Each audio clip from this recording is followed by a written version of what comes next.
Hey you! It's the final day to order your Canadian Bear plushie. Don't miss your chance to own and cuddle with this adorable little celebrity-adjacent plushie. Johnny from The Karate Kid really likes him. Do 20 push-ups in your knuckles. You understand, you stupid bear? He's really close friends with Gina Carano. And larger YouTube channel creators. Fuck, motherfucker. Drunk 3PO has become famous for a lot of things, but the most important thing he has ever done is the Canadian Bear. All the ladies love him. So don't walk away a sad bear. You still have one last chance to go to 221B Tactical and grab yourself a new little Canadian friend. Happy shopping! I'm a Canadian bear.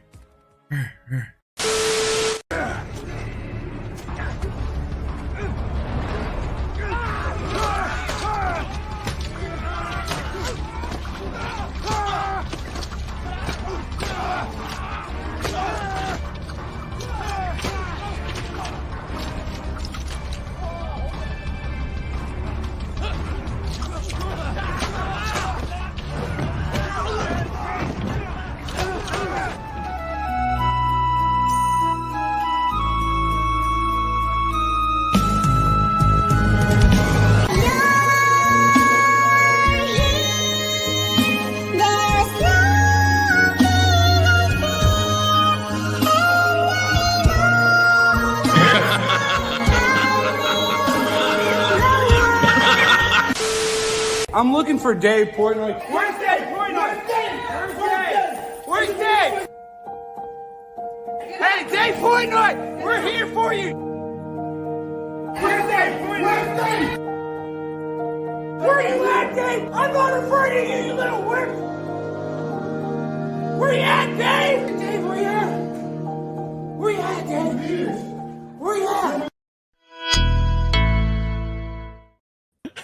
What's going on, everybody? It is Tuesday night's main event, according to Ivan, who can't clearly say the word ESL. Mexi Lofty there. You do the intro, Ivan. Go ahead, Mexi Lofty. Go ahead. So, first off, let's talk about the elephant in the room. Elon Musk.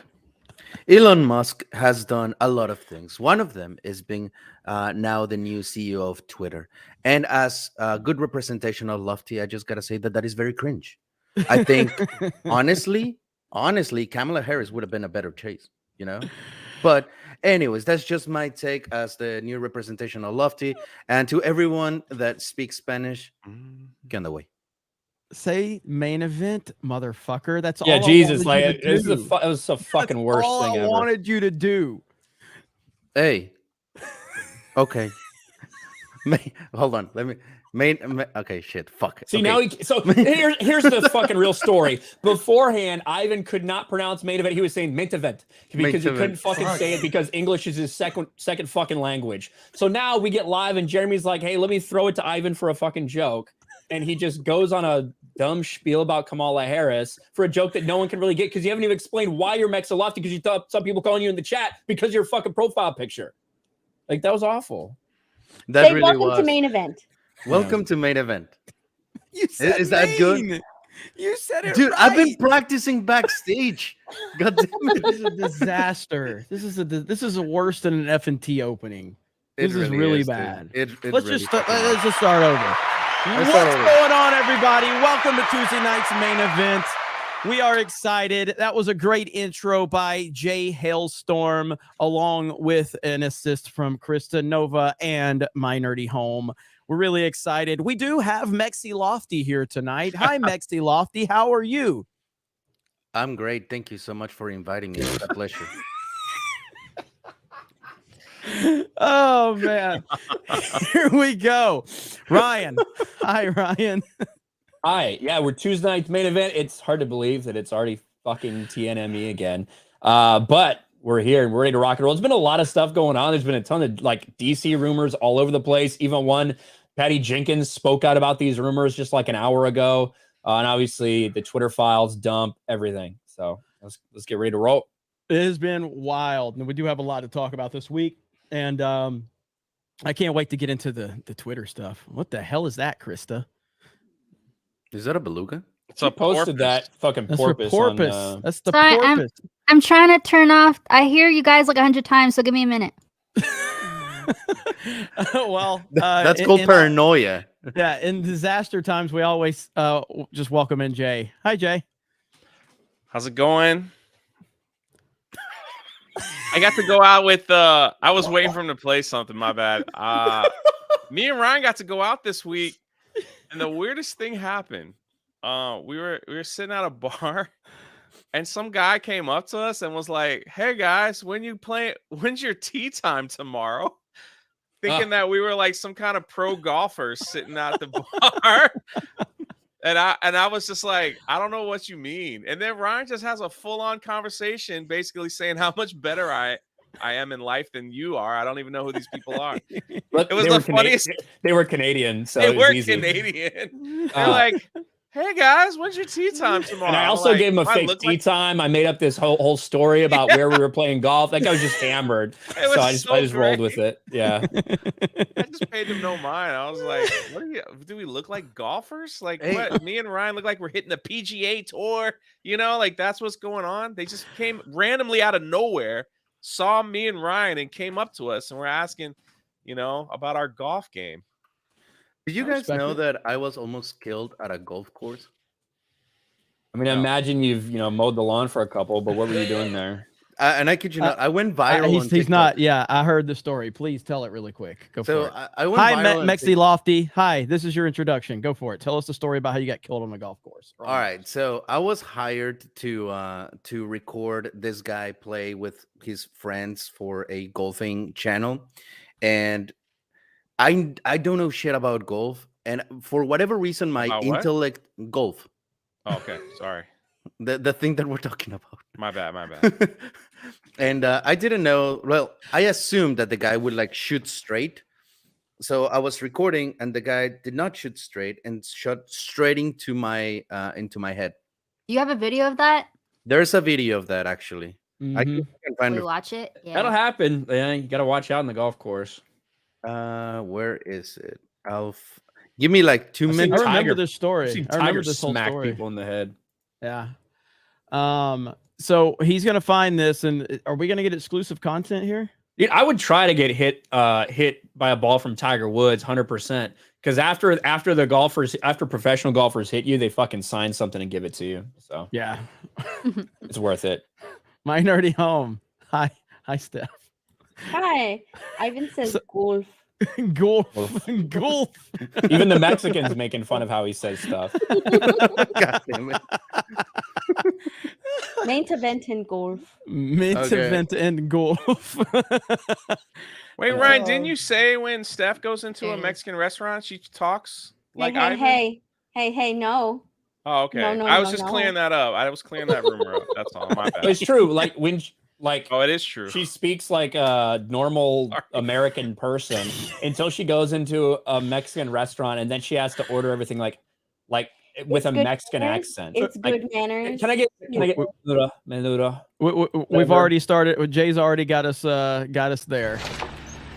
Hey, guys. Oh, big gulps, huh? All right. Well, see you later. No, I just found it funny that she was making fun of Ivan when just last week Ryan was making fun of her for doing the same thing. I went into a Mexican restaurant the other day and I ordered everything in Spanish. I don't want to speak Spanish around Ryan because he makes fun of me. True. All right. Do you have the golf video? Yeah, it's in the private chat. Yeah. Oh, in a private chat. Ryan, you want to pull that up? Sure. It's a short. Yeah. Oh my god. No, dude. Like I haven't even seen it yet, but I can't believe you fucking were standing here. Holy shit. You are retarded. Yep. That happened. Bro. It's bad. I haven't watched it yet. I can't believe you did this, Ivan. It seemed like a good idea at the time. Okay, I was like, I don't know. Is there any way to zoom in? I don't know if we can zoom in on can't this. even- It's a short, so this is all you get. You didn't even stand like next to the person. You stay behind. Oh, no. All right. It's such a bad decision. Oh my god. Here we go. Rate my swing. It was at this moment. Oh, no. Is he okay? It was at this moment that he Oh man. What was? Did you go to the hospital? Actually, there is. Give me like a second because the guy that actually filmed it, as you can see, I have the camera. So we had that angle. We had that angle of the ball coming towards me. So he did like a little documentary because a lot of people were like thinking it was not real. They were like, "There's no way he survived that. That's clearly a fake golf ball." But no, that shit hurt. So give me just.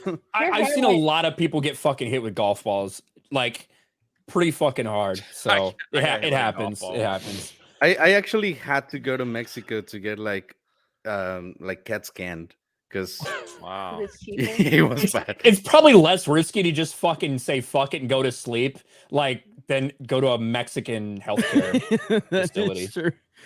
Now, I was standing on the fairway one time, and a golf ball hit me like dead in the back. And I turned around, and the guy like drove up on his car. So he was he goes, "I didn't think I'd hit it that far." So I was like, "Man, you freaking!" I had like a big welt, and like those are always the best ones. I was like, "What the freak, man?" If I hit you because I just hit the living shit out of the ball, I'm not gonna be too upset. I'm not gonna feel too bad that I hit you. You know what I mean? Yeah, I'm surprised there aren't more injuries at golf courses or baseball games. Dude, that thing freaking hurt. Well, baseball, I got pissed at baseball when they put up the nets to like, because one person like fucking died from getting hit by a baseball. Big deal. Like 35,000 people a day, 160 per 81 home games. Come on. Wasn't it because of like bats like would slip out of people's like sometimes the bats would slip I out thought of it was bats is when they actually changed it. I'm willing to risk it. I mean, you get the bat. You know what I mean? Like if you get hit with a bat, the player's gonna come up, sign it, give it to you. The best videos are when like people are on their phone and like you could slow motion see the ball just like nail them right in the face. And basketball and everything else is not paying attention. Things have changed so much. I mean, I posted this earlier just because this hit my feed, and I'm like, man, make wrestling great again. Look at the title. Look at the title. And he said that in the promo. Like he said it. He said he wanted to kill Hogan. He said, I want to kill him dead. And I'm like, you couldn't say that today. But that's right there. That's what they took from us. Promos like that. Flair is the GOAT, by the way. That's not even a discussion. So I don't know why we're going to have this big wrestling conversation at some point, but I guess it's going to happen. But Flair's the GOAT. And I'll make my case. Intercontinental champions, tag team. No. There's the GOAT, and then there's everybody else, and Ric Flair is the GOAT. Just a fact. Sent you the thing, by the way. What thing? the aftermath. Oh, can we look at this? Yeah, you can. Where's that? Private chat? Yeah, private. Doing it in shorts, huh? Yeah, that's how he decided to release it. But dude, it got like 2 million views on TikTok. Really? Right. Yeah. Part 2. Part 2. So a lot of people have been asking me if that video is real. Unfortunately, yes, it's real. We were scheduled to play a 2-on-2 match that day, and one of the guys couldn't show up. So the guy you see hitting the ball was in the basement, and I had never seen him play golf before. It was a terrible mistake, but thankfully everybody's good to go. Ivan's fine. He went to Mexico. No. You'll see pictures of that here, here, and there's Ivan.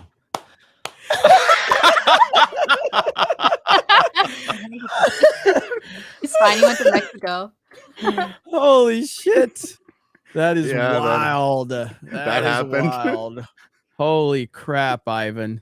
I forgot you had even shown me that, man. But you seriously, that's dangerous. Dude, I mean, who was that? Was anyone there that had any common sense to tell you don't stand there? No. Obviously like not. literally there were 5 people watching this happen as I moved my camera over there and I set it up and I'm like, all right, good to go. Like every once in a while you even see in professional because people stand really fucking close to them. Every once in a while they'll shank it and it won't go well, go right in the crowd. But I wouldn't stand there, but also the chances of that happening, I would stand there again, Ivan, because the chances of you getting hit twice is just like astronomical. It's like getting struck by lightning. With my luck, though, so I just want to apologize if I mispronounce a word or if I mumble from time to time. You can't see why. It's the fucking concussion. Christinova. Hi, Christinova. Hi, hello. I just want to let everyone know that we are also on Locals. There's a live chat happening there. So if you're interested to drop some gifts and all that, we're on Locals. Locals, Rumble, Odyssey, and of course YouTube. Kick ass. It's gonna be a good stream. We got a lot to talk about. We're obviously you're gonna have to jump right into Elon Musk and Twitter and all of that. We got Chris Gore in the chat. Hello, Chris Gore. Says absolutely amazing. That's what he said, Jay. I see that. Jay, can we Thank get you, one? Chris. Can we get an I gotta be like, absolutely- you have What? it on repeat. You can just play the original. But you just say it. The best one. Absolutely amazing. Yeah, I knew he was gonna do that crap. That's why I let it on. I knew he was gonna do that. He's jolly today. He is jolly today. He's even got a to his laugh. Santa time. It's Christmas, man. Santa time. All right, real quick before we get started on that, since let's stay a little festive. Let's say what's our go-to Christmas movies. We'll go around the panel. What's our go-to Christmas movies? Mine is Home Alone 1 and 2, Muppets Christmas, Santa Claus 1, Jingle All the Way. Go Ryan. You're the most festive. Of Die us all. Hard. Die Hard is obviously the number one. I would say the Santa Claus, probably my traditional real Christmas one. But the screenwriter for Die Hard just recently come out and confirm it's a Christmas movie. So. That is a huge debate. Yeah. So, Jay. National Lampoon's Christmas Vacation, always a good one. Die Hard. I do like the Grinch. Pretty good. I like Jim Carrey. I like Jim Carrey's Grinch. That's pretty good. Jim Carrey's Grinch is really good. It's really good. Also a Christmas Story. You have to watch that one every year too. Yeah, that was my last one, the Red Ryder BB gun, which I have over here. Do you like Frosty the Snowman, Jay? Yeah. I do. They've ruined it for him this year, though. I do like the Frosty. The animated Frosty the Snowman is fantastic. It's fantastic. Your face looks rough in that one, Jay. Like why they stretch you out. It's like extra fat, Jay. As if I'm not fat enough. It's like humpity hump hump, humpity hump hump. Look at Frosty go. Is that how the song goes? Keep going. Keep going. It's like I ate way too much mayonnaise for that. J&A's. Yeah. Ivan, Christmas movies. First, I would say Harry Potter 1. For whatever reason, it's just like very Christmassy. I respect that. That's a good pick. The Polar Express. Oh, fuck that. No. And especially what we know now about Tom Hanks. Yeah. Well, I have to rewatch him taking a fucking train full of children on a trip. Well, back in the day, I didn't know that, and I just liked it, for the music. I want to love the Polar Express. The animation freaks me out. Those kids look psychotic. Yeah. I mean, once you live in Mexico, like nothing scares you. Like just FYI. And recently, I just went to watch Violent Night. And I can definitely say that is going to become my go-to Christmas movie from now on. I want to see it. I haven't seen it. It's so good, though. Ryan's review was the best. He had a Pharaoh hat on, and it was great. I did. It's so stupid, but good. Like, it's stupid in the good way. I just don't think it's good. It's like... If you're drunk or have a couple buddies there that are drunk, like it's probably like enjoyable, but I don't know, man. It's like to me, like all the parts that were supposed to be funny just didn't hit. Like the humor didn't hit for me. Jay was fucking laughing the entire time. He was like the only person in the audience laughing. I just like the one scene where he's like, Santa Claus is coming to town. It's time for season's beatings. It's like that was so funny. Other than that, I was like, yeah. That was My Nerdy Home. I like A Christmas Carol, the original black and white one. That is my favorite movie. I like you like Santa. Scrooged? Yes. You ever seen Scrooge? Oh, I've seen Scrooge, yeah, but I like the original better. And then Santa Claus. I love Nightmare Before Christmas, and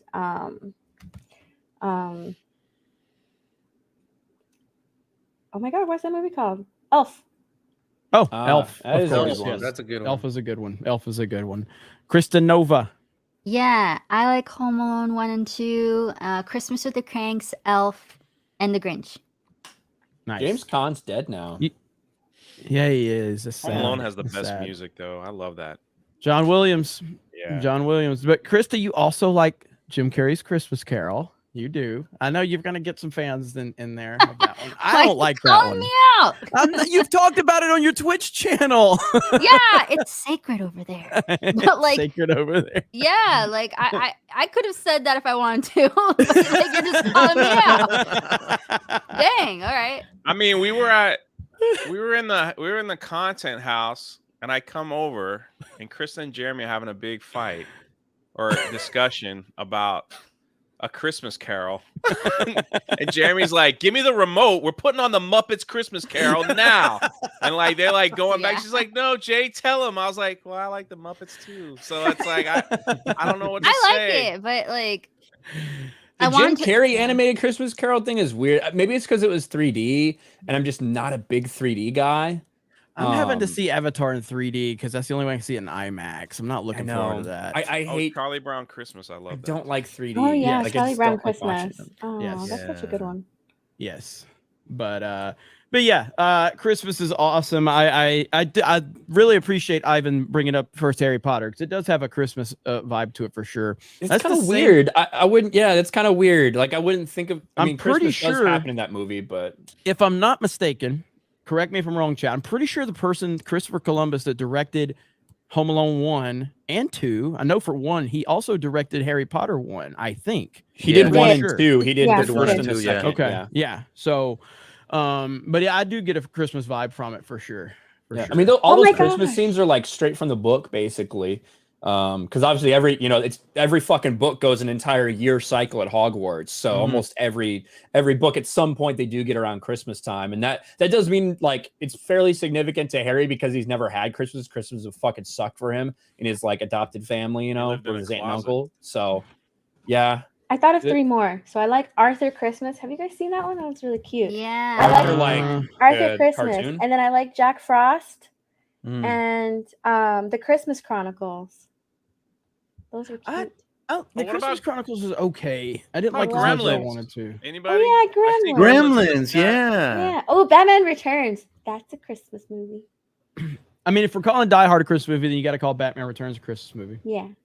So- well, it's not like Uh. we're making the declaration about Die Close Hard. The time. fucking screenwriter did. So Well, I Yeah. get it, but I don't consider when I think of Christmas movies, I don't think of Die Hard. I The know everybody entire- else does no. those. I know. I understand. I've heard the argument. I've been part of the arguments for 1,000 times now. So, I wanted to pull something up and show you guys if I can find it really quick before we get into our discussion about Elon triggering the entirety of the internet, which is fantastic, by the somebody way. said Rudolph in the chat. You guys I like don't know if Rudolph? that's is that a I do. movie? I do. Christmas Town? What? You talking about the claymation, right? Is that really Yeah, like a Rudolph the Yeah. Red-Nosed Reindeer. Yeah. We consider that a movie? He's like It is a movie. Okay. I mean, it's like an hour or something, right? Yeah. Technically, if it's longer than 60 minutes, it's considered a movie. I would like the first cartoon Grinch is kind of the same type of thing, right? Like Yeah. a 60-minute or 45-minute or whatever, but it's basically a movie. Mhm. Gotcha. I like that one too. What are you pulling up, Jeremy? What are you doing? I'm trying to find this tweet that I wanted to talk about really quick before we get started, and it's my mistake for not having it. Right, here it is. Here it is. Okay, so this tweet went super viral, and it went super viral because it's talking about the single greatest. I like the elf in Rudolph that wants to be a dentist. Yeah. I kind of always hated I Rudolph. want to be a I like Rudolph. I like Rudolph. I I kind of always hated that. Like Rudolph's kind of a bitch. He didn't want to talk to girls, or he's scared to talk to girls. He talks like this when he's got the thing on his nose. I like Yukon Cornelius, man. Yukon Cornelius is the guy. He got a gun, in a kid's show. He licks the strapped. snow, All right, so let's move away from Christmas as much as that would be fun, because I do love Christmas time. I'm very much I love my Christmas movies. I listen to Christmas music 100% and get into Christmas spirit. But something to me that's even better than Christmas is the greatest filmmaker on the planet, Christopher Nolan. This went super viral. I saw Christopher Nolan trending the other day on Twitter. I'm like, what? Did he say the N-word? I mean, why would Christopher Nolan be trending? But this report came out that he has recreated the first nuclear weapon detonation without using CG for his upcoming film Oppenheimer. Dude, like this movie, I no matter what it is, when a Christopher Nolan movie's coming out, I get excited. I always get excited for the trailers. Apparently, the trailer's going to play before Avatar, so it'll probably premiere online probably tomorrow or Thursday or something like that. But this is why I will always argue that Nolan is the GOAT. If you look at Interstellar, a film that took place primarily in space, there was almost no CG used in that movie. None. It was almost all practical effects. Almost everything he did in that movie was practical. That is insanity beyond belief. And I believe like a mushroom cloud. Yeah. The detonation, like he recreated it. Yeah. So he didn't use he hates CG. Nolan hates CG. He can't stand it. He hates 3D and he hates CG. And Christopher Nolan I believe he's one of the last great filmmakers from that perspective, because he never looks for the easy way to tell a story. He's willing to do it his way, and he's willing to do it the difficult way. So I think this is fantastic. I just wanted to make a note of this real quick. Anybody got thoughts on this really quick?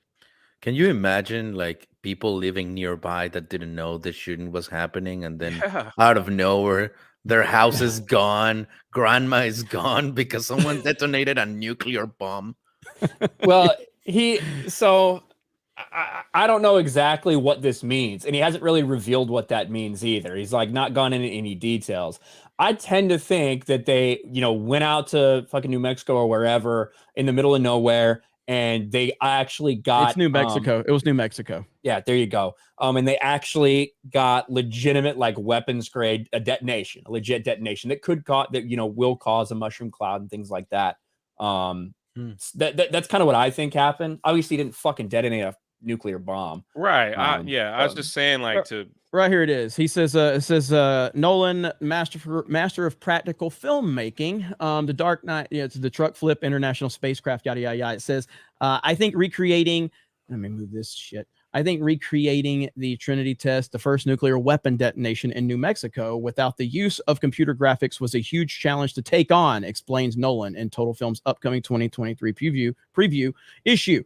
So yeah, I mean, this is I think I'm excited about it, but I'm a Nolan fanboy. But I just love that he will always go for the practical side over the CG side, because in my opinion, CG, among many other things that we cover on this channel a lot, the use of CG, the constant use of CG, I think has hurt so many films and so many film franchises. Oh yeah, 100%. I think it's Thor: Love and Thunder. That CGI was so good that Disney decided to nominate it for a Visual Effects Academy Award.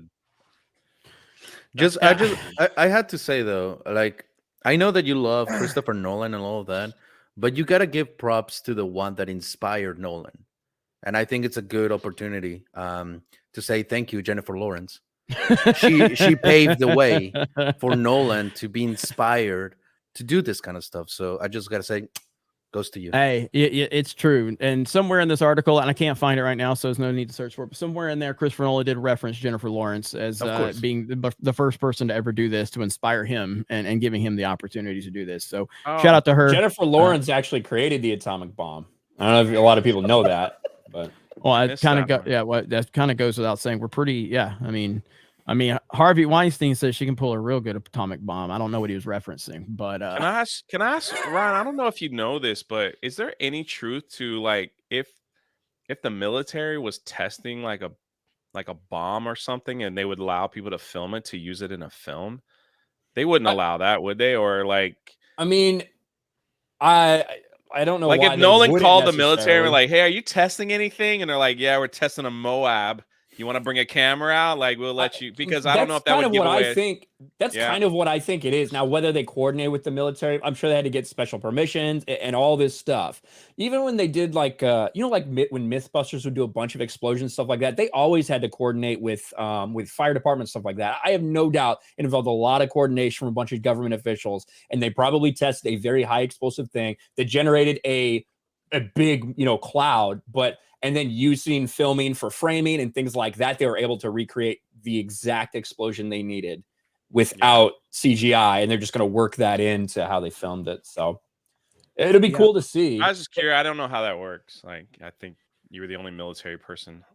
I mean, we didn't ever have anybody like filming stuff like that. But I mean, for instance, look at Top Gun Maverick. They'll be actually launching planes and stuff for them to make fucking movies. So certainly not out of the realm of possibilities. Well, I do kind of, because I did kind of move us away from the Christmas discussion, but I think we have a reason to kind of circle back to that momentarily, because KBiz on the Streamlabs side just dropped $1,500. Yeah. I can't hear that. I can't. It's so loud. I can't hear so loud. It's so loud. It's loud. Oh shit! Not like it's not overkill. Yeah, it's not overkill, but it's like there's no need to talk through it when you do it. I can't hear it, so it was just dead silence for me for like 5 fucking seconds. It was loud. But KBiz, Bradley says this KBiz on Geeks and Gamers shit. KBiz, $1,500 says Scrooged is the best Christmas movie. End of story. Done. I like Scrooge. Scrooge is good. I just have a lot of special memories. Bill Murray. The original. Yeah. Frank Cross. I honestly, if I've seen Scrooge, I don't remember much about it. So KBiz is gonna be mad at me for that. KBiz, I will watch Scrooge this year to formulate a proper opinion, and I will follow back up with you. I'm surprised Ryan doesn't really like I know you like that film. I'm surprised that's not up there for you, because it's about a guy who hates people. And he puts television commercials together to promote his Christmas movie. And he had one where it's like, if you're not home watching Scrooge, they had a drive-by shooting where an old lady gets shot and killed. And like someone calls the television company, and they're like, hey, telling Bill Murray, you need to take that commercial down because somebody died. He goes, what? That's awesome, man. Look at the promotion and the publicity. We could use that, to get more viewers. Now that you're saying this, I'll have to watch it. I mean, I have not watched that movie probably in like 25 years. I've watched it maybe one time, so I'm not super familiar with it. I like the Scrooge that I was most familiar with was the Uncle Scrooge in the Disney like Mickey Mouse one. DuckTales? You know what I'm talking about? That one was good. Well, so they did, Uncle Scrooge from DuckTales, but he played Scrooge in the Disney Christmas Carol one. Yes, and I think Mickey was fucking his worker or whatever. Bro, you would love Bill Murray. Like, his name is Frank Cross. He's got a big I'm sign watching in his it. office that says Cross, a thing you I'm gonna nail watch it people tomorrow. to. I'm gonna watch it tomorrow. He yells at homeless people. He's like, "Why are you homeless? Why don't you get some food?" It's like right up your alley, man. Okay, so Jose Cruz just put something in the chat. There we go. Jose Cruz says Jennifer Lawrence gave KBiz all the money he gives to Geeks and Gamers. So we should really be thanking Jennifer Lawrence instead of KBiz. Yeah. 8-Bit Axel. God damn it. Hey, D-Day Cobra, can you make a New Year's resolution to get gifted memberships on this channel? It's so frustrating. It's so frustrating. This channel still doesn't have gifted memberships. It's insane. It makes no sense whatsoever. Thank you, 8-Bit Axel. Congratulations on your cheese company, according to Krista. I like his new Santa avatar. Yeah, Krista, so for those that don't know, like on a lot of gaming streams, 8-Bit Axel supports a lot of different creators, and he supports Krista a lot, and she's like created this idea that he has a cheese company, and that's how he's able to give so many memberships. So everybody drops the only cheese. way. Everybody drops cheese emojis, but also with KBiz, I don't know if KBiz is still watching, but you what did you say KBiz does? I think raise cats in Venezuela. No, it was turtles and. Oh yeah, turtles. Was it turtles and Venezuela? Is that what you said? I mean, there's a lot of turtles there, and they're becoming. I know what happened. She looked at Steph when I asked her, what does he do? Yeah, She that's thought what she did. turtles. I looked at Steph. I was like, turtles. Something with turtles. I forget the cheese company where that came from. Maybe it's just because I was craving cheese. But yeah, I get my best ideas from my mind. Yes, appreciate all of you guys. So now every time K-Biz shows up, we're gonna get turtles in the chat, which will make Stephanie Oh, happy. cheese. And Krista gets cheese whenever 8-Bit Axel shows up. So there you go. Okay, so thank you again to K-Biz, and thank you 8-Bit Axel and everybody else in the chat. There's Lofty. Lofty sent a super. Let me see if I can go back and find that one. I didn't even see that one. Oh, my cousin Lofty. I'm trying to find it now. Lofty Pixels. Our buddy, who was, I guess Ivan was mistaken for Lofty tonight. So there's Lofty. Are we going to get the most badass main character walks away from an explosion in sexy slow motion sequence of all time? Are you asking, like, what is it in reference to? Your takes the are fucking Oppenheimer thing. Oh, that? No, we're not going to get that. We're 100%. The Christopher Nolan, although I will say, and I know what he's talking about in terms of that whole deal with the meme and characters walking away from the explosions. I didn't know in respect to what conversation. In Oppenheimer, the only thing Christopher Nolan's ever done that really drove me crazy from a gimmicky standpoint is he had Batman and Catwoman kiss at the end of The Dark Knight. I thought that was super gamer word because it was so unnecessary. You're literally, I hate when a fucking hero is trying to save the world and they take time for a stupid kiss. You don't have time to save the world, or you don't have time for a kiss. You're trying to save the world. It's so stupid. I hate that crap. So, but usually Christopher Nolan doesn't do that gimmicky shit. Usually he doesn't, but he did in Dark Knight Rises. Is his most flawed film by far. Not even close. Like, that is easily his most flawed film. There's a lot of things that he did in that movie, that the magic knee brace, Bruce getting back to Gotham, no answer for that. A lot of stupid things happened in The Dark Knight Rises. Yeah, so we'll just the way you said magic knee brace, I thought you were about to say, you know, that other YouTuber said one time said smelly knee brace. Like that's totally what it sounded like was about to come out of your mouth. I was like, holy shit. Chris Gore says Tenet's pretty flawed. I agree. Tenet's my least favorite Christopher Nolan movie. But I think Dark Knight Rises is I like Dark Knight Rises more than Tenet. I like Dark Knight Rises a lot, but it's a very flawed film. Tenet's very flawed too. Okay, so we're gonna get into this Elon Musk Twitter situation. It never stops. The Elon Musk stuff, just it's an everyday thing at this point in time. And he sent out a tweet that really did kind of break the SJWs. Like, it broke them. And it was this tweet right here. Oh yeah. 1.2 million likes on this. My pronouns are prosecute Fauci. And then he says truth resonates, because it really did. And then he got a retweet from Scott Kelly.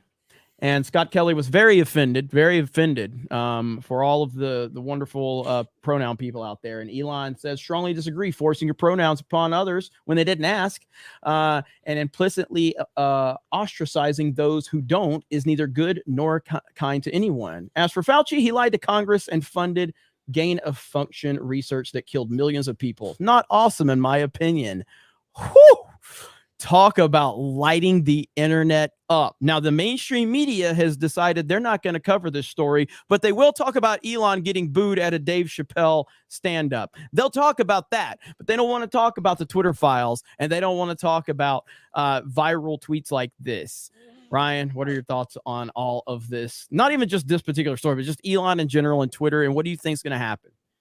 Yeah, I think it's insane that we're getting all these files dumped about the banning of the sitting president of the United States, and we're getting all these, very relevant kind of cultural push button issues coming out from Elon Musk, and the media will only say, hey, look, the San Francisco city is looking into the fact that he has sleeping bags or beds at Twitter facilities. That's not within regulations. That's going viral. You have stories about, hate speeches, even though Elon Musk said it's not. It's actually really bad on Twitter right now. And yeah, the story about him getting booed by some people at a Dave Chappelle show, crazy that in the fucking leftist woke hellhole that is San Francisco, California, that there's some people out there that didn't like what Elon Musk is doing. Almost like that conglomeration of people in that very specific area is what led to companies like Twitter being the cesspool that they are. It's not surprising that the media doesn't want to talk about it because they've ignored these stories for years and years and years. And by covering them, they would be admitting their own complicity.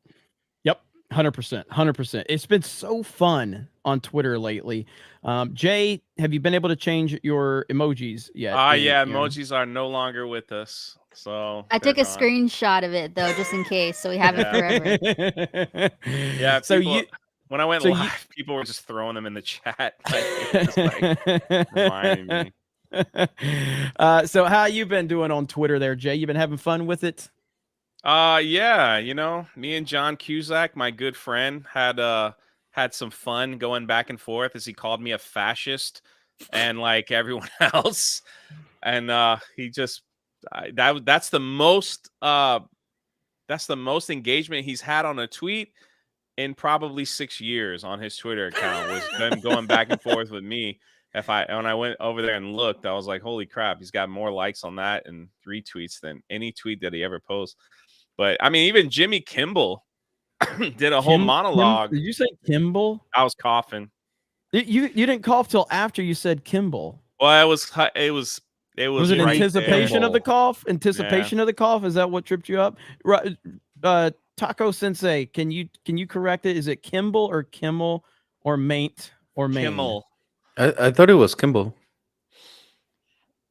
I don't know if you're joking or not. Go ahead, Jay. Yeah, no, he did a whole monologue about that tweet about the Fauski and all that other stuff. Dude, I'm the one that got the golf ball to the head. I mispronounce all their names because people laugh at it in my video, so I'm like just used to it by now, just to call them because they're not even worthy of it. They're not even worthy of being called their real name. Patty Junkins, Jimmy Kimball bits, whatever you want to call them. Like, they're just not even worth it. You get my name wrong.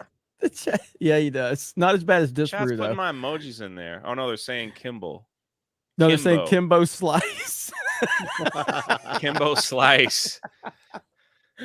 Oh, he was my favorite boxer, and he died. And that's that.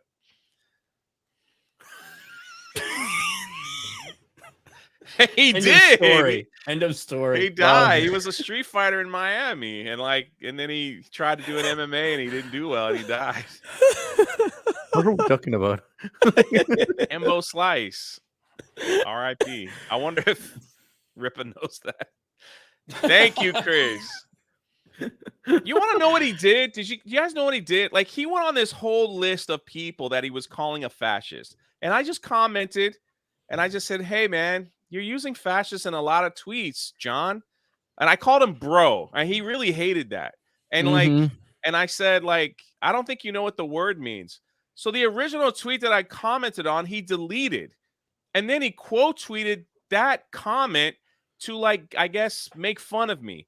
And then when it wasn't working to his favor, he retweeted it again an hour later to try to get more of his fans to dogpile, but it didn't work. And so then he just moved on. After he went on, and he blocked me too after he quote tweeted me. I was like, holy crap, dude, you wouldn't even, I didn't think I was that rude. He just told me, he says, I know what fascist means because I read books. That was it. Didn't even give me a book to read. He just said I read books. And he kept saying, bro, I read books, bro. I watch movies, bro. And I'm like, what? That makes no sense. So it's I don't get it. But thank you, John Cusack. Better Off Dead was my favorite movie you were in that he hates, apparently. He tried to get that removed because it's a movie about a teenage kid trying to, have you ever seen it? It's hilarious. I think so. But, you made me some money, so appreciate it. Yeah, Twitter to me just I like Twitter a lot more, but the worst thing that's ever happened to celebrities is social media. And what I mean by 100%, it is shown how psychopathic they are. They really are nuts, and they really are in their echo chamber, and they really are they used to have an aura about them when they were presented by the mainstream media, and the mainstream media controlled the narrative surrounding them. They actually seemed like respectable people. They seemed like, oh man, there was an aura around them, and they seemed special and cool and awesome. And then social media happened, and holy shit, man, these people are psychos. They really are. You know what else they're? You know what else they are, Jeremy? They're not funny. And when they try to do comebacks or whatever you want to call it, they're not even funny. They're dumb. Like all of John Cusack's fans that were trying to like roast me they were terrible. Like at least give me something I could work with. At least make them funny. At least like say something, you know, but instead of he told you, drunk bro, read a book. Like that's what they were saying to me. I'm like, I can't even work with that. That's so pathetic. You guys can't meme. You guys can't roast. You guys can't do mama jokes. You can't do anything. It's embarrassing. Really That's all I have to say. Yeah. Embarrassing. And what did John Cusack think of this tweet by Elon Musk? He calls Elon Musk a fascist that's turning social media into fascism, and right before our eyes.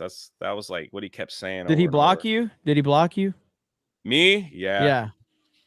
Yeah. But that's what I replied to, because he was going on, and then he deletes a bunch of them after he got called out. I called him out like a month ago. I was like, how do you have 1.7 million followers and no likes?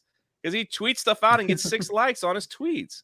I was like, John, how does that happen, man? Like, talk to me. Can I help you? Like, what is that? You notice how Jay didn't pick up that Ryan was trying to get him back to the tweet that was being shared. He just continued talking about John. Oh, my bad. All right, my bad. I thought it was funny. My bad. It is funny. My bad. That's the most exciting thing that happened to me, other than Ryan taking me out for some drinks. So sorry, my life's pretty slow run this week. He kept saying bros while we were out. It wasn't bros. He was talking about that movie because he loves it. Me? Yeah. I don't think I've seen that movie. Is that the gay movie? Yeah. I've never seen it. The gay movie. But we did have like they had a special like Kris Kringle drink that I think we had one too many. It was pretty good. So yeah, every time you talk about it, you make it sound gayer, Jay. Like, me and Ryan were out at the bar, and these guys came to us. They thought we were golfers. Ha ha ha! And now it's like, oh, we won too many of those fruity drinks, though. I don't know. It was an old fashioned. I got news for you, but as far as actually Twitter and Elon, I think I personally think that Elon buying Twitter is one of the most important pieces to this culture war that's going on. You know, it's one thing for the Star Wars to fail or for the Marvel Cinematic Universe to take a step back. But I think that Elon buying Twitter and not only buying it, but getting out there and putting his opinions out here like this, I think it's one of the biggest kind of shifts we've seen in the last few years. I think that we've obviously seen, a couple different topics covered in the Twitter files. I think there's going to be something in there about the government and COVID and some of the things that they were censoring and hiding due to instructions by the government. I think that's where some of this Fauci stuff is coming from his perspective. I think that's going to drop soon. Yeah, he's teasing it. Yeah. So I think that's kind of the purpose of this, because he wants to get people ramped up to talk about that very specifically. Just as I'm looking at this, I'm kind of curious, why is Zach Morris trending? That's from Saved by the Bell. Saved by the Bell? Yeah. Oh no, that's so it's a different one. Those are real people. Oh my gosh. It says parody account. Oh, that doesn't look like Zach Morris. What a loser. It's not like shocking that there could be a Zach Morris in the world. I am not going to scroll. It's Twitter. I'm not going to scroll because you know what, Ryan? I think it's like an investor, dude. Your Twitter account might open up, Ryan. I've been paying attention. Yeah, unless we all like bombard him again and he just touches a button and then. Oh yeah, well yeah. I mean that's going to happen very soon apparently. So, but yes, as far as still protected.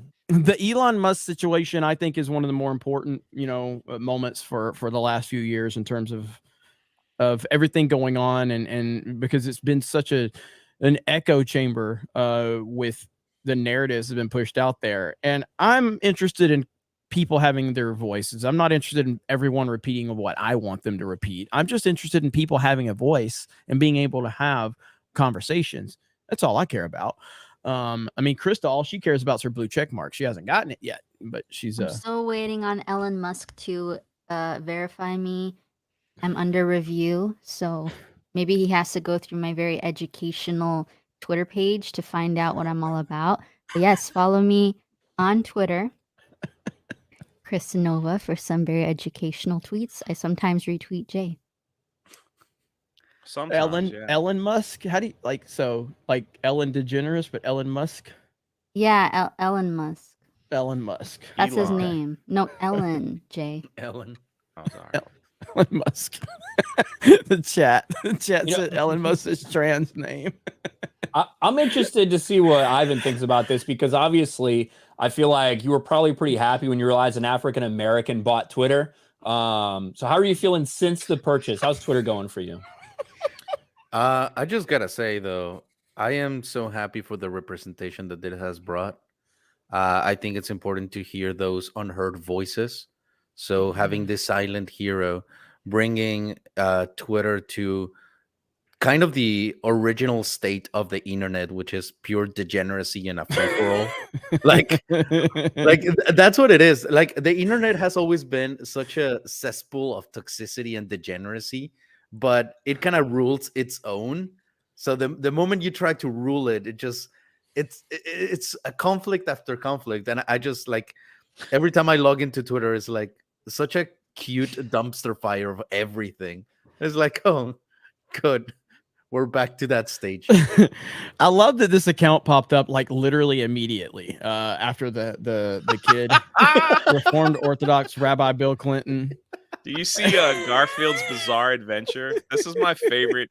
He's one of my favorite people that comes in the chat. Where? He's like he just move up like 4 more spots. Oh, Garfield Bizarre Adventure. Yeah. He always says these kind of things, like the whole time, like he just constantly puts that stuff in. That's true. That is true. Pretty funny. Violent night jokes when no one else will. Jay will laugh. Jay's the Jay. Not only will he laugh, he laughs loud at his own jokes, forcing you to awkwardly go. If I don't laugh at this guy's joke, it's gonna feel weird. So then I kind of, you know, so. I don't know why I do that. It's weird. You're right. I got to work on that. I don't think so. I think it's funny. Like, I think it's funny in my head, and then when you say it, it doesn't come out the same way that you're laughing at it sometimes. I think it works. It works for you. We've got a little clip of you. What's going on?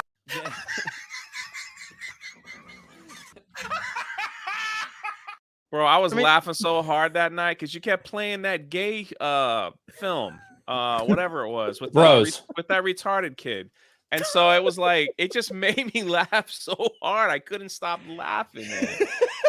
Jay and I write the show. I thought my heart was. I don't even know what he's talking about now. Gay film with retarded kid. No, where they kept playing. What was that clip? This is getting clipped for Twitter. This is getting the I'm retarded one. We are. Yeah. Right? He's like, I'm retarded. Yeah. And then they went, oh. It just made me laugh. I didn't get the gay part. I'm like, well, the same clip is like, I got news for you, right? The guts theme, right? Yeah. Y'all kept playing that night over and over. I just couldn't stop laughing, man. I don't know why. That's from that. What's that thing from the show they just rebooted? Where the people like travel all through time and they go in different bodies and stuff, right? Yeah. Quantum Help Leap. me out, chat. What the fuck is the name of that? Quantum Leap. There it is. Yeah. Thank you. Quantum Leap. Yep. All right, we got a Uncle Squatch. Hail, Geeks and Gamers. I'm planning to start streaming in the near future. Would you guys recommend YouTube or Twitch? My brother-in-law recommends Twitch, but he's a dingus. Therefore, I need a second opinion. So, I mean, for me, I think there's definitely benefits to both, but I personally think if you don't have a following, then YouTube is the better option for discoverability. Yeah. I think Twitch is a little more interactive, and Krista's the first person that really kind of took the advantage of Twitch for Geeks and Gamers. She really elevated it and did a good job over there. So she may say Twitch, but I think for getting started out, getting discovered, I think YouTube is better. Is Twitch easier to get monetized though? Yes, Twitch is much easier to get 100%. monetized. Yes. So if you have if you have 5 to 10 people that you know that could at least watch you consistently for a week, it'll at least help you get monetized on there. What say everybody else? No, dude, I think YouTube for sure, because there's no organic growth on Twitch. Twitch seems to be like the option once you have a following more than anything, because you can just clickbait a couple of stuffs here and there on YouTube, and the algorithm will kind of push it. So it's easier for people to find you on YouTube than it is on Twitch. Depends if you're just streaming. Like if you're just streaming games, like you're not making standalone videos, you know, you're not doing anything like that. I don't know how easy it is to be discovered on YouTube, to be honest with you. That is true too. That is true. Because what we know if there's like trending topics and stuff like that. So like this show, if something big happened, or if we would have had Alex Stein on tonight, which I probably should have. I called him right after that happened yesterday. We're going to talk about that here in just a minute. But if we had Alex Stein on, and because the Alex Stein, the thing that Steph clipped out from like a few months ago, a main event that started picking up views the other day when the Alex Stein destroys Barstool Sports, started picking up views again. So it's like trending things can pick up. So, and also there's always Rumble. You can go stream on Rumble. They're looking for people to stream games over there. That is very true. By the way, shout out to the 1,500 people watching us over on Rumble. Yeah. What's up, guys? What's up? Yes. Yes. Rumble. If you're just starting out, Rumble is definitely looking for smaller creators that don't have a following, and that they can at least help you build your following over there. So that's a great option too. So I definitely would consider that. Thank you for the super chat. Taters Vivo. Hello, my cuties, or quote tweets, whichever. Was curious about your opinion on Critical's recent take on Elon. They're kind of weird in my opinion, but if you don't want to talk about his takes, it's fine. My $20 here, take my 20 anyway. Also, my chair just broke. Hashtag RIP Hail. Are you talking about Moist Critical? I'm assuming. I have not watched Moist Critical's most recent video on that. I do watch Moist Critical. I'm subscribed. I'm a big fan. But I don't know his take on it, but I can assume that he's probably not a fan, because his earlier ones when Elon first bought weren't great. Technically his take right now is that he's just cringe. Like he's just kind of desperate for attention, and most of his stuff that he does come back with on Twitter is stolen comments from other people. Like he doesn't have his own jokes, and that he's just trying to grab as much attention as he can because he's just desperate for it. So it's not like he's against them per se, but he does say like he thinks he's super cringe. Yeah, I mean, I like Moist Critical, and I watch him. I obviously disagree with a lot of his takes for sure. And I've said, you mean you listen to someone that you disagree with, Jeremy? Yes, a lot actually. I do that a lot. I watch a lot of creators that I'm very. Oh, I know you do. I watch a lot of creators that I assume hate my guts if they either know who I am or knew who I am. I even said that about RGT85, but apparently he likes Geeks and Gamers, which is cool. Hey RGT85, look at your fucking DMs. He said he wanted to come. He said he would come on and talk. So, shout out to RGT85 though. I love that guy. I watch his channel every day along with Spawn Wave. And I've said I don't think those guys would like me, but I clearly was wrong about RGT. But as far as Moist Critical, he's a huge YouTuber, huge following. He has takes that I like, takes that I don't like. I'm pretty sure his Elon take is something I'm not going to like, but I can't speak on it directly. But I will look into that and maybe follow up next week. So let's see. Thank you, though. Thank you for that. And Hayden 20, hail Geeks Gamers. Much love to the panel. Just showed up. Hopefully, I didn't miss a ton. Been a wild day. You didn't miss a ton, and you're right in time for us to talk about Alex Stein and Barstool Sports. So I think we got to talk about that. Does anybody want to pull that video up really quick? Go to his Can YouTube we play channel. that video? Like he's got a lot of ass crack and shit hanging out of there. I don't know. I mean, it's on YouTube. It's on YouTube on his channel. So pull his YouTube channel up, because he's actually got some tweets and some screenshots of Dave inviting him to his podcast and everything like that. I called Alex right after this went down, and I'm like, I fucking love you, bro. And he goes, you like that? I said, I got one criticism. He goes, oh, what? I said, you weren't wearing a Greek Geeks and Gamers hat. Oh, wow. And he's like, oh, man, I'll do it next time or whatever. He's wearing an Islanders hat, right? Yeah. So, you know what I thought was funny was I think in the Flashcast chat, Cecil said, "Hey guys, I'm going to Barstool Sports," and I was like, we were all like, "What are you doing? Like, what the heck are you doing there?" And I didn't know he was filming. Fuck is going on? Yeah, Dontarius is so funny, dude. I know. That's his wife's boyfriend, Dontarius. Did you see? I think it was it one of the memes accounts, Right to Bear Memes, and they did this thing.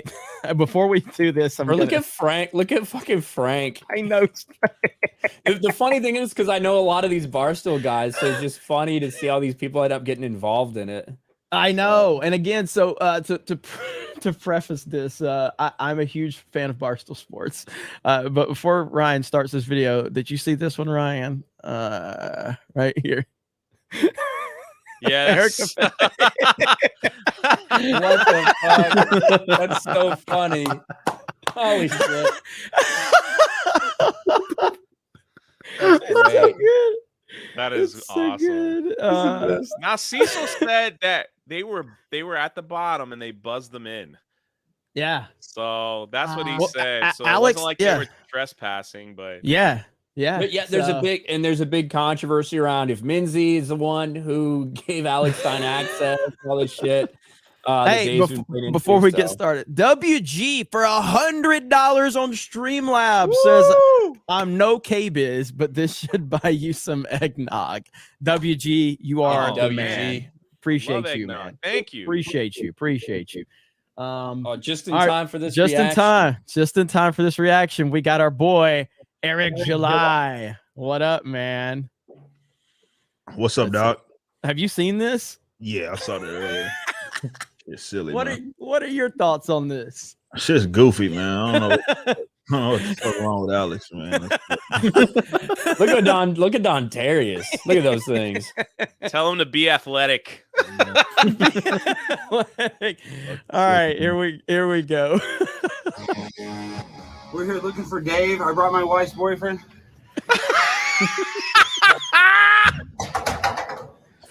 Hey, I'm looking for Dave Portnoy. Come on, Dontarius. Come on, Dontarius. I brought my wife's boyfriend in here. Come on, guys. You know what's funny is he grabs Alex initially, and then he sees a half-naked black man. He's like, I think that's the bigger threat. Just immediately goes for him, even though he hasn't done anything. I mean, just kind of standing there walking. He just walked in. He put his hands right on his boobies. I mean, he went right for it. He's giving him a hug. Clearly. When we have the Geeks and Gamers house, Chris is going to be in charge of security. I'll break my nails for you, Jeremy. I got you. Where's Dave? Where's Dave? I'm with my wife's boyfriend. There's Cecil. Look, there's Cecil. He's smiling. Cecil. Dave Portnoy, we're here for you. You're fighting on your podcast, Break the Challenge. Don't make fun of Tucker Carlson. You're not making fun of Tucker. That's such a good pause. He's such an idiot, and I love it, dude. This is all stemming. So fucking jackass. France is a dude who got fired from Barstool a long fucking time ago. He's recently come back. He got caught on a hot mic shit talking Fox News, I think. Yes. That's he went on with Waters World. He went on and they had a great conversation, but then he was on a hot mic and he basically said they push hate. They just push hate and division and yada yada yada. And that was on a hot mic. So that kind of blew up. Now, this also stems back from when Alex Stein had one of his videos. Which one was that? Vegas? Is that the Vegas video where he was talking about gambling and he went to the city council for Vegas? Because he was with us like the day before that happened, or the day before, or whatever. The day before or whatever. So so that video got reposted by Barstool Sports account. Okay, it got a lot of traction in a short amount of time, and then all of a sudden they deleted it. So Alex Stein screenshotted it and tagged Barstool and Dave and called them out. And then Portnoy responded and just tried to annihilate Alex. And that was the wrong move because Portnoy's used to destroying everybody, in his path. And he picked the wrong one this time. So I called Alex as soon as this happened. I called him. I'm like, dude, what's going to happen is Dave's going to invite you on his podcast. He goes, you think? I'm like, 100% he's going to invite you to his podcast. What he's trying to do right now is he's trying to get attention on yours and his beef, and he's going to invite you. 30 minutes later, Alex calls me back. He goes, he just invited me. I'm like, no shit. I was like, I told you. So he's like, you think this is, he's like, so I should do this. This is great. I was like, oh, this is going to be amazing. So they communicated, and then all of a sudden Dave backed out like an hour later. And at that point, then he starts saying, oh, he's a political guy. I don't mess with political guys, yada, yada, yada. And then Alex Stein was just like, oh, no. You don't get to do that to me. So now he's in like super troll mode now. You know what I mean? Dave should 100% embrace Alex Stein at this point. Dave should 100% embrace Alex Stein. This is what Barstool used to do. Dave Portnoy got arrested by going to the commissioner of the NFL's office and staging a protest for Tom Brady. Him and 2 other Barstool Sports employees got arrested for doing this. And he also stormed the Twitter headquarters when he couldn't get verified. He made a big deal of all this. So now Alex Stein is out Barstooling Barstool. That's what's going on right here. Now, to Barstool's credit, they're working it up on their own end because Dave Portnoy is a master at this. He's doing a fantastic job. Big Cat walked up to Mitzi. Mitzi. He walked. He says, he's like, you give Alex Stein your key card. They immediately started spreading that rumor because him and Alex know each other, I think, from college or some shit. Like they've known each other for a long fucking time. And so somebody started that rumor, and Big Cat just played into it. He's like, you give him the keys to your house too. Yeah. But that's the backstory. So here we go. We don't have that funny sucker. It's prime time. Marshall, Dave, what are you going to do?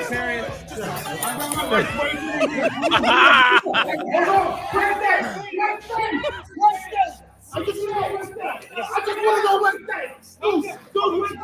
You go Wednesday. I mean, like this, like if this dude comes walking in shirtless with a fucking like cup, like he's begging for money, so, you know what I mean? Like, who the fuck knows what's going on there? Look at this guy.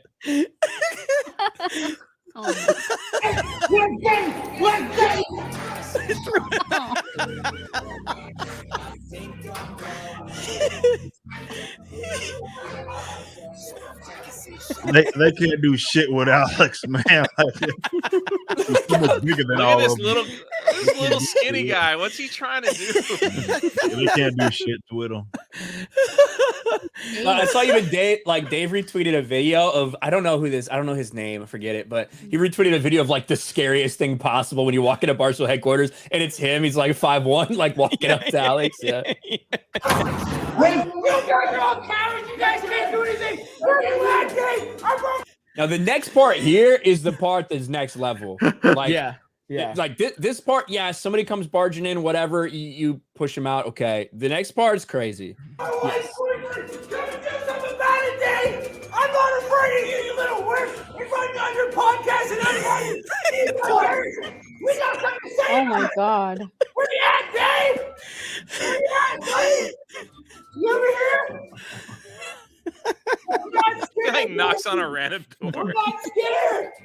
Come on, Dave. Where you at, Dave? Come on. We're not scared. Come on, guys. No, I'm serious. You know you guys are scared of Frank. Come on out, Frank. Come on out, Frank. Frank. Dude, I love so many of the Barstool guys, man. Some of them are trying not to let you saw him smiling too when Alex came back. Oh, come on. Guys, this is it. I'm a plant-based pimp. Dave, you're power. Plant-based. I'm in your freaking. Don't talk about putting like that. Don't talk about Yeah, putting like that. what are you doing, bitch? What are you doing? I thought that was a guy. We're gonna leave, but where's Dave? Where's Dave?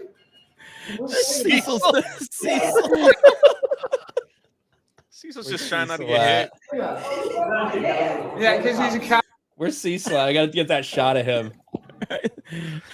He's just fucking grinning, dude. A little bit more. A little bit. After he tries to take it. No, hang on. Right there.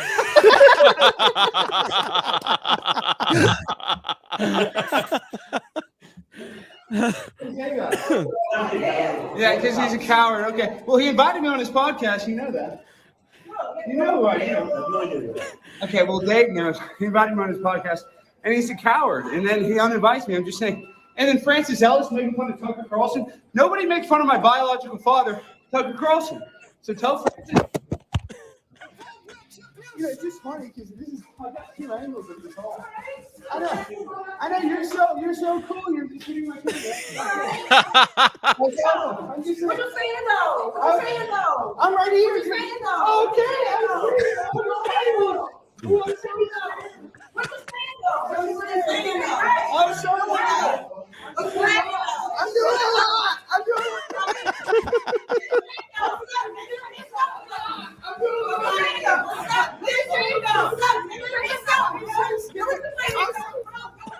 Did she slap him in the face? Yeah, like that's where it got like crazy to me.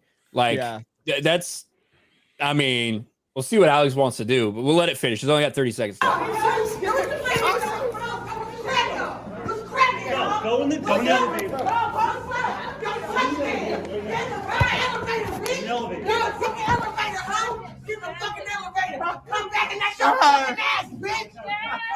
Yeah, you guys look like real classy people. Varsity Sports, good one. Wow. Dude, that's a Waffle House at 3 a.m. if I've ever seen it. Can he press charges on that? Yeah, I'm like, listen, those women are fucking trash as shit, and they should be embarrassed of themselves. Like, just absolute fucking garbage. I mean, but it's I'm trying to find it right now, but like, you know, right here it is. So like, this is, I just want everybody to kind of have context here, because in any normal circumstance, I'd say like, Alex Stein, you're being, this is ridiculous. This is Dave started this fight, and Dave is the type that says he'll never back down from anybody. Okay. This is what Dave used to do back in the day. Okay. This is what Dave used to do right here. We're back here in New York, defending the wall. That rat, Roger Goodell, in about an hour, will be walking through these doors, 2 hours maybe. And this is awesome, by the way. I mean, what he does, like, it's awesome. Keep taking pictures, NY Post. I hope that kid's telling him where you can buy that shirt. Sal, expect any ESPN apologies today? Any ESPN apologies today? Is Morton hiding? A Sal Palantonio from Are ESPN? these questions not legal? They're not wanted. Not wanted. Neither. There's this whole trial. This whole trial is a sham. I don't want to be here. I got much better things to do in the summer. Me too. So can I ask questions? ESPN has he's started not this. gonna- They're as responsible as Roger Goodell is. Questions are fair. Can you just please step to the side? No. Okay. It's just a standoff. No. I'm not listening. It's a simple question. Where's Mort?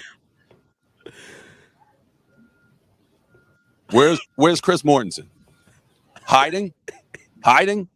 Where's Chris Mortensen? Why do you have to why can't you just step to the side? This is the side. Why can't ESPN hides. Let them hide. Tom Brady has to go in front of a court right now. He should be at practice. He's not hiding. He's here. You can't make up rumors, not take back. They don't want to talk to anybody. That's the problem. So when Roger, live. Here's this is when Goodell shows Thank up. you. Thank you. What? Can't have liars running around this world. Expose them. You like me. Quick. Yeah, nice bow tie, of course. It's the Hitler one, right? Yeah. Stupid Goodell. People aren't stupid. This is America. You can't lie. You're a liar. Hitler. The stupid grin from Goodell. So I'm just saying, Dave's done a lot of shit like that. Okay. Yeah. And Alex is out Barstool and Barstool. That's what's going on. And so I'm a huge fan of Barstool and Dave Portnoy. I 100% stand behind Alex Stein, Primetime 99. So it's great. It's great to see him trolling like this. Also, we got 2,300 people watching us on Rumble. We are on Rumble's front That is page. awesome. That's the biggest. That's the biggest. It. Yeah, that's the biggest crowd we've ever had, I believe, Thank on you, Rumble. So Rumble. shout out to all of you. Appreciate that. And obviously here on YouTube, huge audience. So one of the biggest main events we've had. So thank you guys so much. But yeah, that's what happens when you get two Mexicans, right? She left you hanging. She fucking left me hang. God fucking She damn left you hanging. Jeremy, Steph is Taco not Sensei even- has to bounce. Who? Representation, right? No. I know, Ivan, you said you had some. I know you guys got some stuff going on over on Weebs and Waifus. So Yes. tell everybody about that. Weebs and Waifus is the anime channel for Geeks and Gamers. Ivan does a fantastic job. He's got a great team over there. So tell him what you got going on. All right. For anyone that didn't know about the Giga Chat channel that is Weeps and Waifus, is the anime channel of Geeks and Gamers, and I run it. Krista makes appearances there too, very consistently, which we appreciate. But as of late, we decided to bring the community together with a little battle, with a little tournament, get sweaty. So for any of you that know Pokemon, the new game Pokemon Scarlet and Violet released not too long ago. So members of Geeks and Gamers, the community and everything, we have put together a little tournament. Krista will be battling in this tournament. Miss Christina, also Kongman, that sometimes is here. Fear the Beardo. Emosh, Lethal Lightning will also be in this tournament, and many others in the Weeps and Waifus team. It's going to be a freaking blast. Every Thursday at 9 p.m. Eastern time, we have our stream that is called Body Pillow Talk. This Thursday, we're going to have the drawing of the names and see who goes against whom. And then on the New Year's, you guys will be treated with some amazing battling from Pokemon, just raw, no rubber, going in and out. So it's going to be super good. It's going to be super fun. So hopefully you guys can join us over in Weeks and Waifus, and just for good masculine content that is cartoons from Japan. We're trying to get to 6,000 subscribers by the end of the year, and we are like 62 people away. So if you guys can do me a solid so I can stop mowing lawns for Ripa and Jeremy, that'll be freaking fantastic. Ripa, I'll finish up the lawn later on. Thank you. Appreciate that. Yeah, man. We got some leaves out front, man. We gotta get yeah, that because taken care Ripa had me cooking pancakes for him all week long, and oh my god, that was that was something. Oh man, Ivan, appreciate it. It's good to have you back. Good to have the Donkey of Truth back here on Tuesday night's main event. So you guys go check out Weeds and Waifus. Appreciate you, bro. Thank you. See you guys later. All Bye. right, man. Later. So back to the Alex Stein Barstool thing. Again, it's my opinion that Dave should 100% embrace this. This is only going to help Barstool. This is not going to hurt Barstool. They've already been playing it up. Ryan, I don't know if you can pull a couple of the tweets up, because that tweet he put up where he's like, this is the last thing an intruder wants to see when they walk into Barstool. It's like this 4'2" guy or whatever. He's like 90 pounds. They're playing it up enough on their end, but if they would embrace Alex Stein, I think it would be good for Barstool. And they're always looking for the new edgy thing. It's what they're known for. So look, the absolute last thing an intruder wants to see. That's a little dude, man. It's like if Rolo ran out and was like, "What's going on out here?" Ryan, check your Twitter DMs. Yeah. Sent you the best meme ever. Should he be fired? Yeah, I mean, it's funny. And then like go back. Yeah, this was funny. Play that. Yeah, let me share the audio. I don't think I shared audio. Well, first of all, before you play that, you got to go to the clip Dave retweeted where it showed how he acted from their perspective when they were doing the podcast. Scroll down a little bit. Yeah, so scared. The cowardly lion. Yeah. We had a homeless guy. So they were doing this. They were doing their podcast like live on YouTube and everything. And this is the view that they had of Alex. Whoa! All right, homeless guy and a vlogger. Homeless guy and a vlogger. Yeah. This is Mincy right here. You look at him. Watch. Yeah, love it. Get him, Ebony. Ebony. Ebony. Brandon Walker goes out there. Look at Alex. Look Why at does he this. put it? He knew it was Alex. It's like shit. Hey Ryan, go back a little bit. Do you see this guy? Like look right there. He like puts his hood up like he's about he to was do ready. some damage. Like Hey, what the heck? there you go. Wow. But watch him. Watch right here. Watch Red Hat. Watch Mitzi. He looked worried. Hang on, go back. He's the only person that like didn't go out there. Yeah, because he saw it was Alex. Ebony. Ebony. And Spider. Don't forget my dude Spider. I don't get paid. I don't get Brandon, paid enough. everyone, to and get involved Cody. in that. Everyone. And Al. Fucking get him. I'll host Picks Intro Do by not get myself. paid Down. enough. Brandon Walker flipped him off. Did you see that, Ryan? Yeah, fucking Yeah, but Brandon behind Walker. the Right here, there he is. Yeah, watch. This is Brandon watch. Walker, guy in the red shirt. I don't get Brandon, paid enough. everyone, to and get involved Cody. in that. Everyone. And Al. Fucking get him. I'll host Picks. That's fucking funny. It's like he did it behind a lock screen.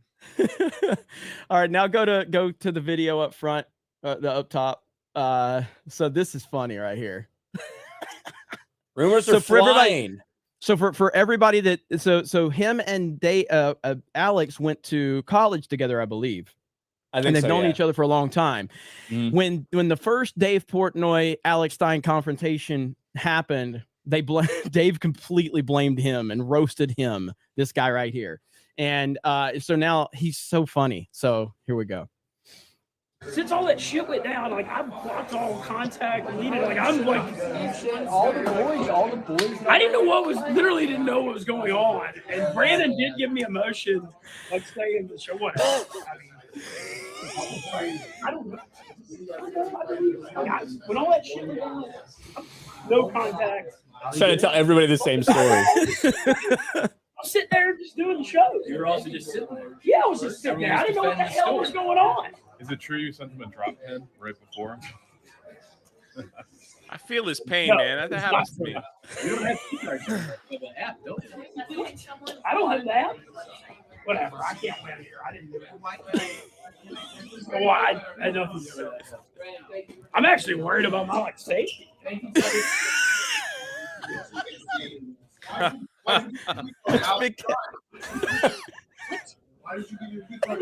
Since all that crap went down a few months ago, I deleted. I'm sure you did. Well, I did. That's what someone said. Well, someone said you gave your key card. People are lying. People were false rumor.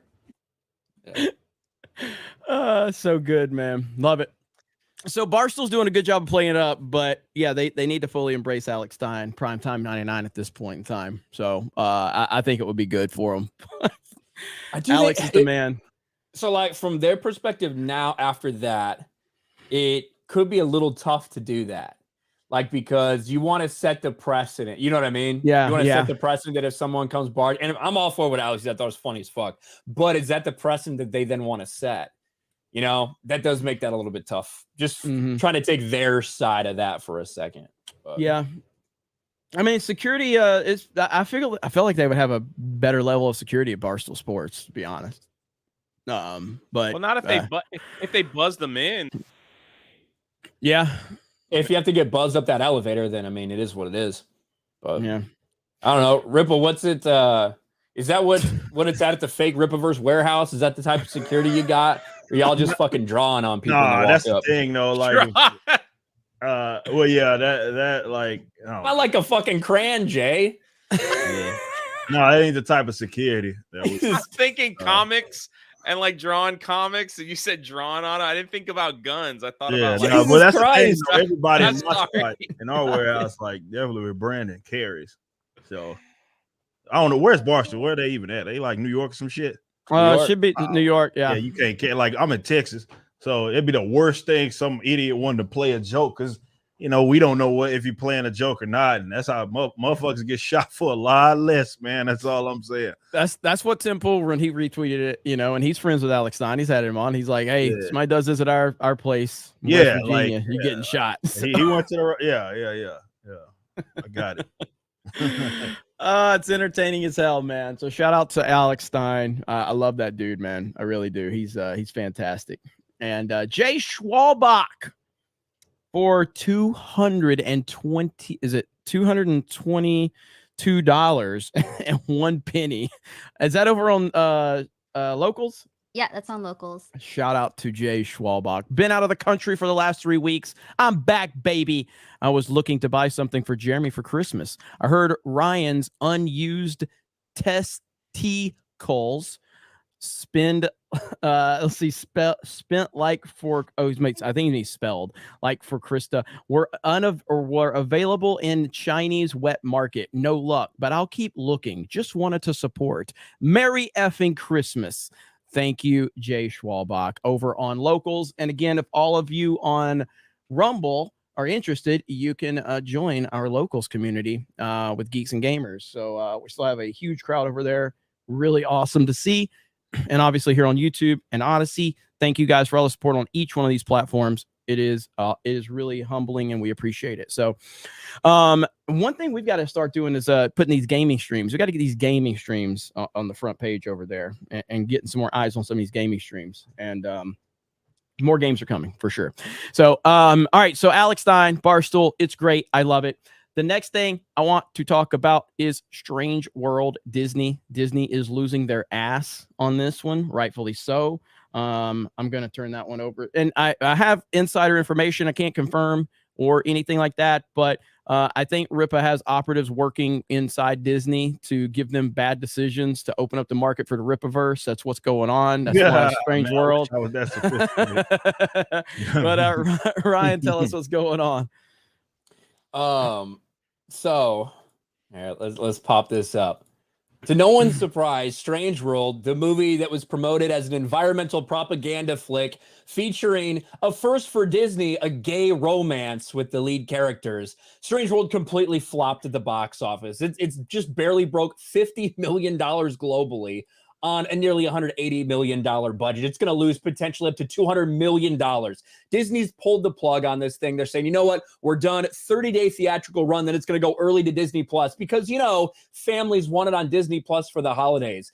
Families clearly haven't gone to this movie. And that's kind of the common theme for Disney right now, because not only is Strange World a disaster, but it's been that way for Disney in general.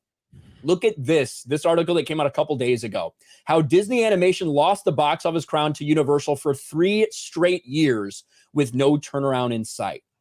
For the 3rd straight year, there's movies that are targeted towards a family demographic, towards children, have been outmade in the box office by Universal. That's Disney's bread and butter. That's what the Disney brand was built on for so long. And now Universal's destroying them simply by focusing on entertaining people instead of pushing identity politics. And this year, before it's even over, Disney's sitting around $1 billion with their animated for 2022.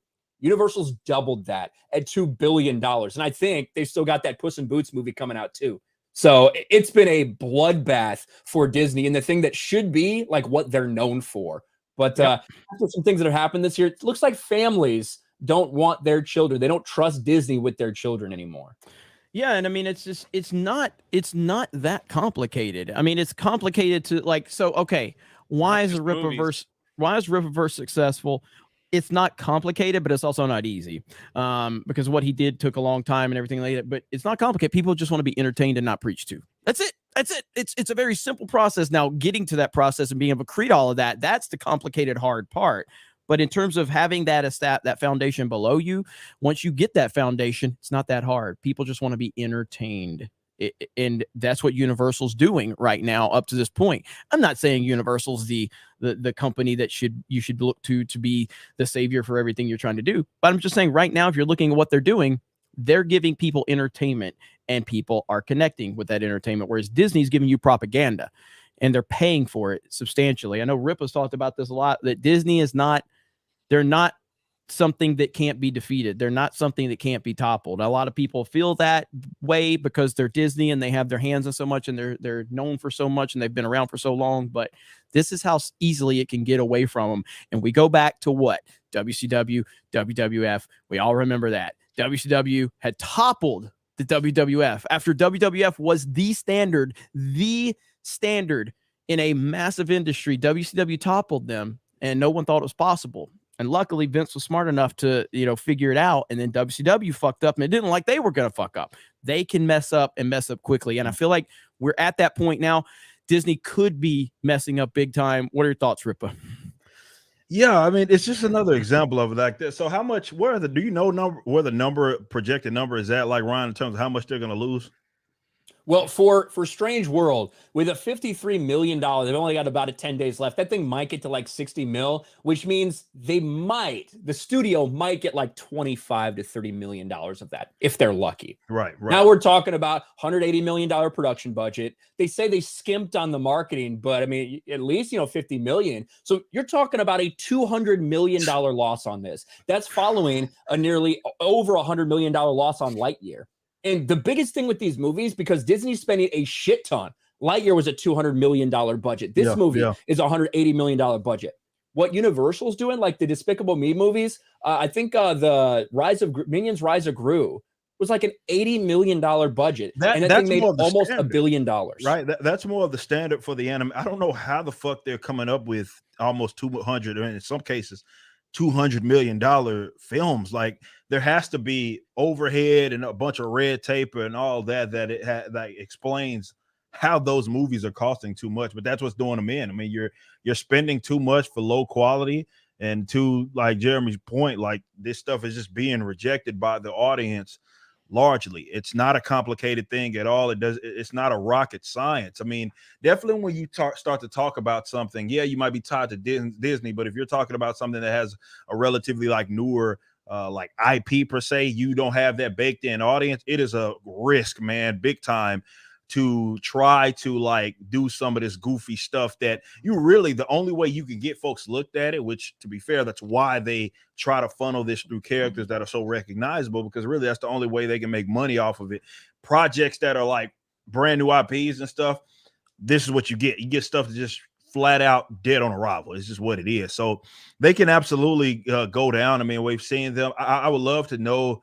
I'm not a shareholder. I'm pretty sure you guys are hurting right now, but to know kind of where they're at, like as far as these year to date numbers, because I mean they're losing so much on the streaming services as well. I mean, you're talking on the billions. So I would love to see kind of where they're looking at. If you obviously consider the Disney, that is, if you consider the parks and all that, but just losing, like, for example, just on streaming in a quarter, like to lose like $1.5 billion, like, yeah, I know they make a lot of money on those damn parks, but $1.5 billion is a lot of money. You know what I'm saying? Like that's an insane amount of money, and they've lost several billions if you include like the other quarters for even just with Disney streaming services. Now with the other stuff, like with the parks and everything else, you may be they may be able to make a little money back, but still $1.5 billion,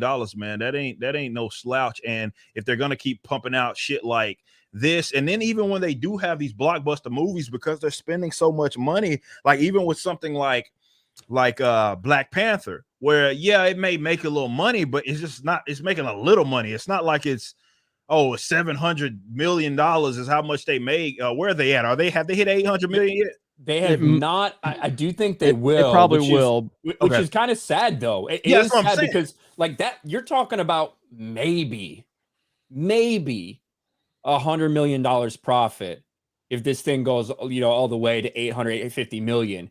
That doesn't even offset the loss for Strange World. Yeah, that's what I'm saying. Released in the same time period. Like that is a fucking disaster. That's not what they set out to do with this movie. They're spending way too much on these things. People aren't interested in them. Not only that, with box office like costing, keep this in mind. The opening weekend average for Black Panther tickets was $13.71 in this country. The first Black Panther. The first one came out, it was $9. Right. So when you have like a very comparable like opening weekend number, the reality is that was a 40% drop in the audience. Yeah.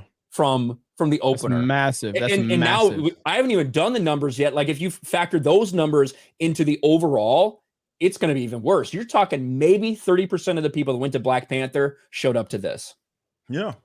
But it's terrible. Like, and that's what I'm saying. Like with the whole, like that's not subsidizing their other losses. Like when you have that was probably the best that they were going to do, and they're only going to make maybe $100 million considering the losses elsewhere. So these entertainment assets that Disney's pumping out, I mean, things can change very fast, man. Definitely in this internet age, man. Information spreads a lot. Like there's going to take some recovery. And you know, depending on, like, they're still losing money with these streaming services. These Star Wars shows aren't saving them at all, and isn't saving Disney Plus. So really the only thing that it seems that they have are, which they probably do handsomely on, with merchandise in the parks. You know what I mean? But still $1.5 billion like on streaming services alone, and then you're actively losing money with some of your movies. I don't know, man. I don't know how much money they're gonna, like, when the year is said and done, like, this quarter comes to a close, like how much money they actually made, like, even if you consider parks and merchandise.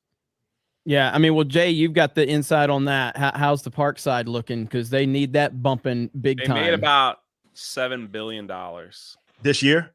Profit, because and it all came from theme parks stuff. That's where the money's at. Yeah, that's like, so they're able to lose $2 billion here and all the money stuff because the $1 billion from the theme parks. But they aren't planning. They aren't planning to lose that though, because that's why. No, not at all. But the other thing too, and Ryan had a great video that he put out, and he did mention this, is that even the theme park bracket is going. You know, the bar graph is going in the wrong direction, where Universal has gained a significant ground for the first time in their history. And we talked about this before. Like, Universal's getting ready to bust open that Super Nintendo World, Epic Verse, all that stuff. Like, and that single-handedly, like the predictions are, like, that could rocket them over, the theme parks, and that'll be it. That'll be it. Basically, that's all they have right now is a theme park. As far as, like, that's identifiable, maybe merchandise, I don't know, but it sounds like the parks are. That's what's subsidizing that company. It always has, and it has for a long time. Yeah. It has for a long time, but I haven't been to Disney World in a long time. But I know we cover it for park hopping. But from my perspective, the identity politics nonsense has not affected the parks that much. I don't think. Am I right, Jay? I mean, it's there, little, but they know that they can't. They don't really do that, over there, and they have all the classic characters out from that everyone knows from the old cartoons, the old Little Mermaid, Aladdin, all that stuff. So they have all that stuff out there, and their advertising for the theme parks is, like, phenomenal. It's worldwide, because the Magic Kingdom is the most visited. It's the most visited, like, tourist attraction in the entire world every year. It's been that way for like 25 years from the world. And then you're talking, like, people from France and everyone else comes to the Magic Kingdom in Orlando, and they have a Disney park in their country, but they still choose to fly over to the Orlando one. So it's like their marketing overseas and stuff is huge. But just like I said, this year was the first time in the history of Disney versus Universal in the theme parks that Universal overtake them at every single park, but the one with the castle, except for Magic Kingdom. Yeah, Tom pointed out in chat too, the market share is growing big, and a lot of the complaints for the parks are, like, other stuff that aren't related to identity politics, like the upkeep, like the customer experience, how difficult it is sometimes. Those are a lot of the things that are factoring into the parks as well. But you know what else they've done that a lot of people don't talk about is what they've done to the employees too, where they hire a lot of part-time, so they don't have to pay as much. Like that cut a lot of money out of, and I don't know why that wasn't a bigger story, but it's like, if you work full time, you get benefits, right? So if you work part time, they don't have to pay benefits. They don't have to pay anything. So you just pay the part-time salary. So if they cut everyone into that's what they did with the Star Cruiser. They brought in all these, they cut everyone, they hired another staff, but now there's 2 teams working part-time, but they don't have to pay full-time benefits. So it's like, they save a ton of money on insurance and things like that as well on that side. So and then they have the Disney College. They have the Disney, I won't keep on this, but no, keep going. They have the Disney College program and the international program, where basically means you go there and you work for free, and you get a college credit. So they have all these employees that they don't have to pay from all over the world that will work in these theme parks. So there's like the overhead is like nothing, you know. It's like and they've able to master the market like that. So you know, like people go in like their college program, so they get college credits for working at a theme park instead of getting paid. Like they get paid something, but it's not. They deduct room and board. They deduct this. They deduct that. So it's a crazy. I don't want to say scam, but it's like they figured out how to run the parks with as little cost as possible. So like, you know, so it's like they bring it all in. But yeah, the biggest complaints are the rides keep breaking down.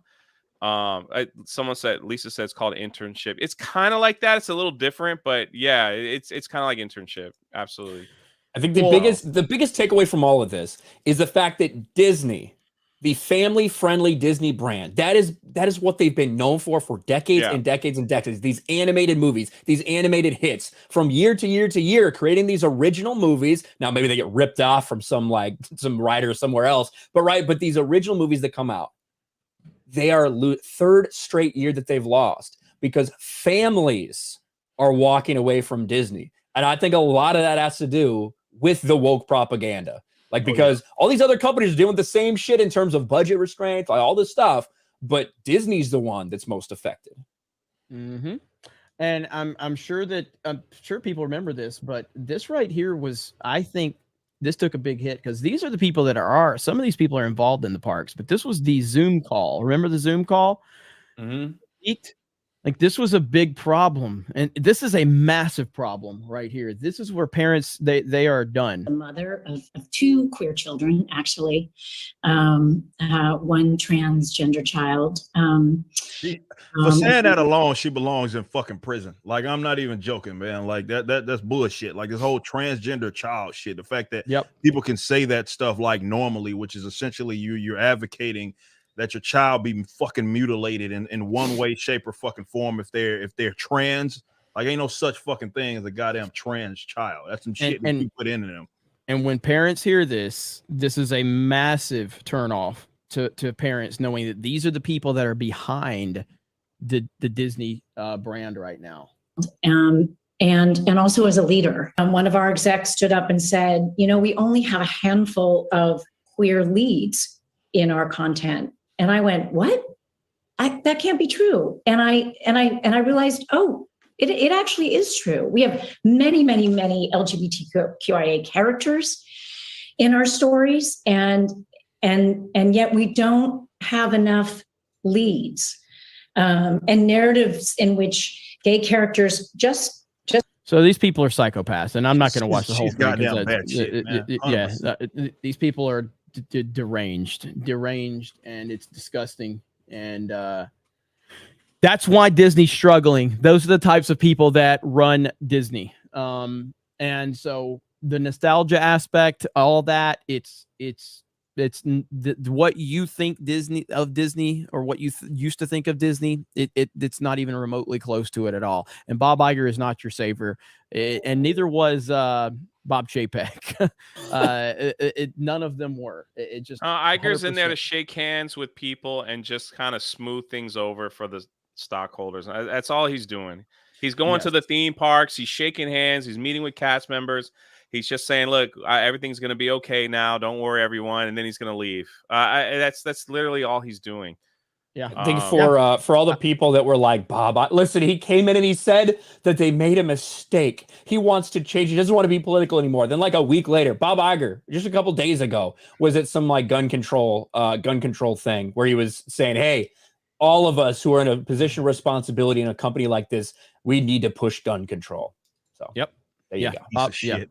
He's a piece of that's shit. the non-negotiable. That's the deal breaker for me, for anybody. Fucking, do you want to disarm people? Fuck you if you do. I don't give a fuck how rich you are. You're a piece of shit. Yep. Scum of And earth. and we can guarantee you Bob Iger's got armed security at his 100%. house and wherever he goes. Ain't no doubt about that. Yep, no doubt about it. So just disgusting. By the way, we are collectively, between this Rumble and Odyssey, we're over 6,000 people watching right now. Nice. Holy crap. Thank you guys so much. That is crazy. So I really do appreciate it. We all appreciate it. You know, that is very humbling. So over 6,000 people. That might be a record for main event. It's close. It's close. But damn, amazing stuff right there. All right. We do have one more topic to talk about. Then we're going to read some super chats. And this is something I wanted to talk about. And obviously, everybody knows that I'm a fan of Nintendo and I support them. But sometimes they do things that just make you just go, what the fuck are you doing? Nintendo struck a channel called Did You Know Gaming, a very popular channel with millions of subscribers, over a documentary of a 20-year-old game that never happened. Wow. This was a documentary, so it wasn't like they just uploaded gameplay or something like that. So popular YouTube channel Did You Know Gaming receives copyright strike for Heroes of Hyrule video. Now, Nintendo does a lot of things that I love and I appreciate, and I've talked about this. They used to be really terrible about this type of stuff. They used to be awful about the copyright stuff. They used to copyright strike people for just gameplay. And then they did this stupid partner program. I don't know if you remember that, where they were like, oh, yeah, we'll add the partner program so that you join the partner program and then you can use the gameplay that we approve and then you will get 30% of the videos that you make with it. And people are like, that's stupid. Nintendo does not understand the internet. Nintendo is the boomer of the gaming world. Now, again, they do a lot of things great and their first party titles are excellent. Can I say they also struck the theme park channel? They did. They struck our theme park channel a long time ago. Over, was it the Super Nintendo World over in Japan? Yeah. And this right here is very confusing to me because I don't understand what they're thinking in this situation. So it says, Did You Know Gaming is apparently the latest victim of Nintendo of America's copyright takedown. According to the popular YouTube channel, best known for documenting long-lost video game history, its recent Heroes of Hyrule video received a copyright strike. Nintendo has removed our Heroes of Hyrule video from YouTube.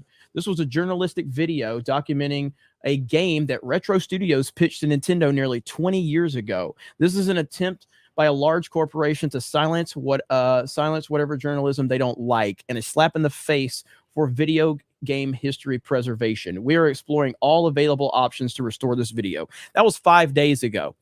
5 days ago. This is the tweet that they put out, and this is the copyright strike. This tweet got like 58,000 likes, so it got a lot of traction over on social media. And this makes no sense.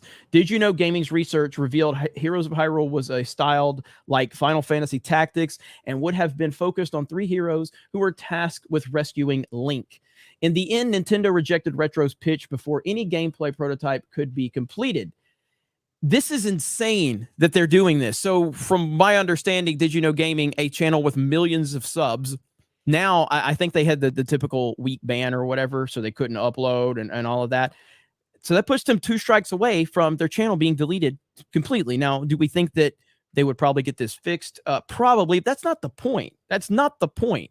This system is continuing to be abused by companies like Nintendo and so many others.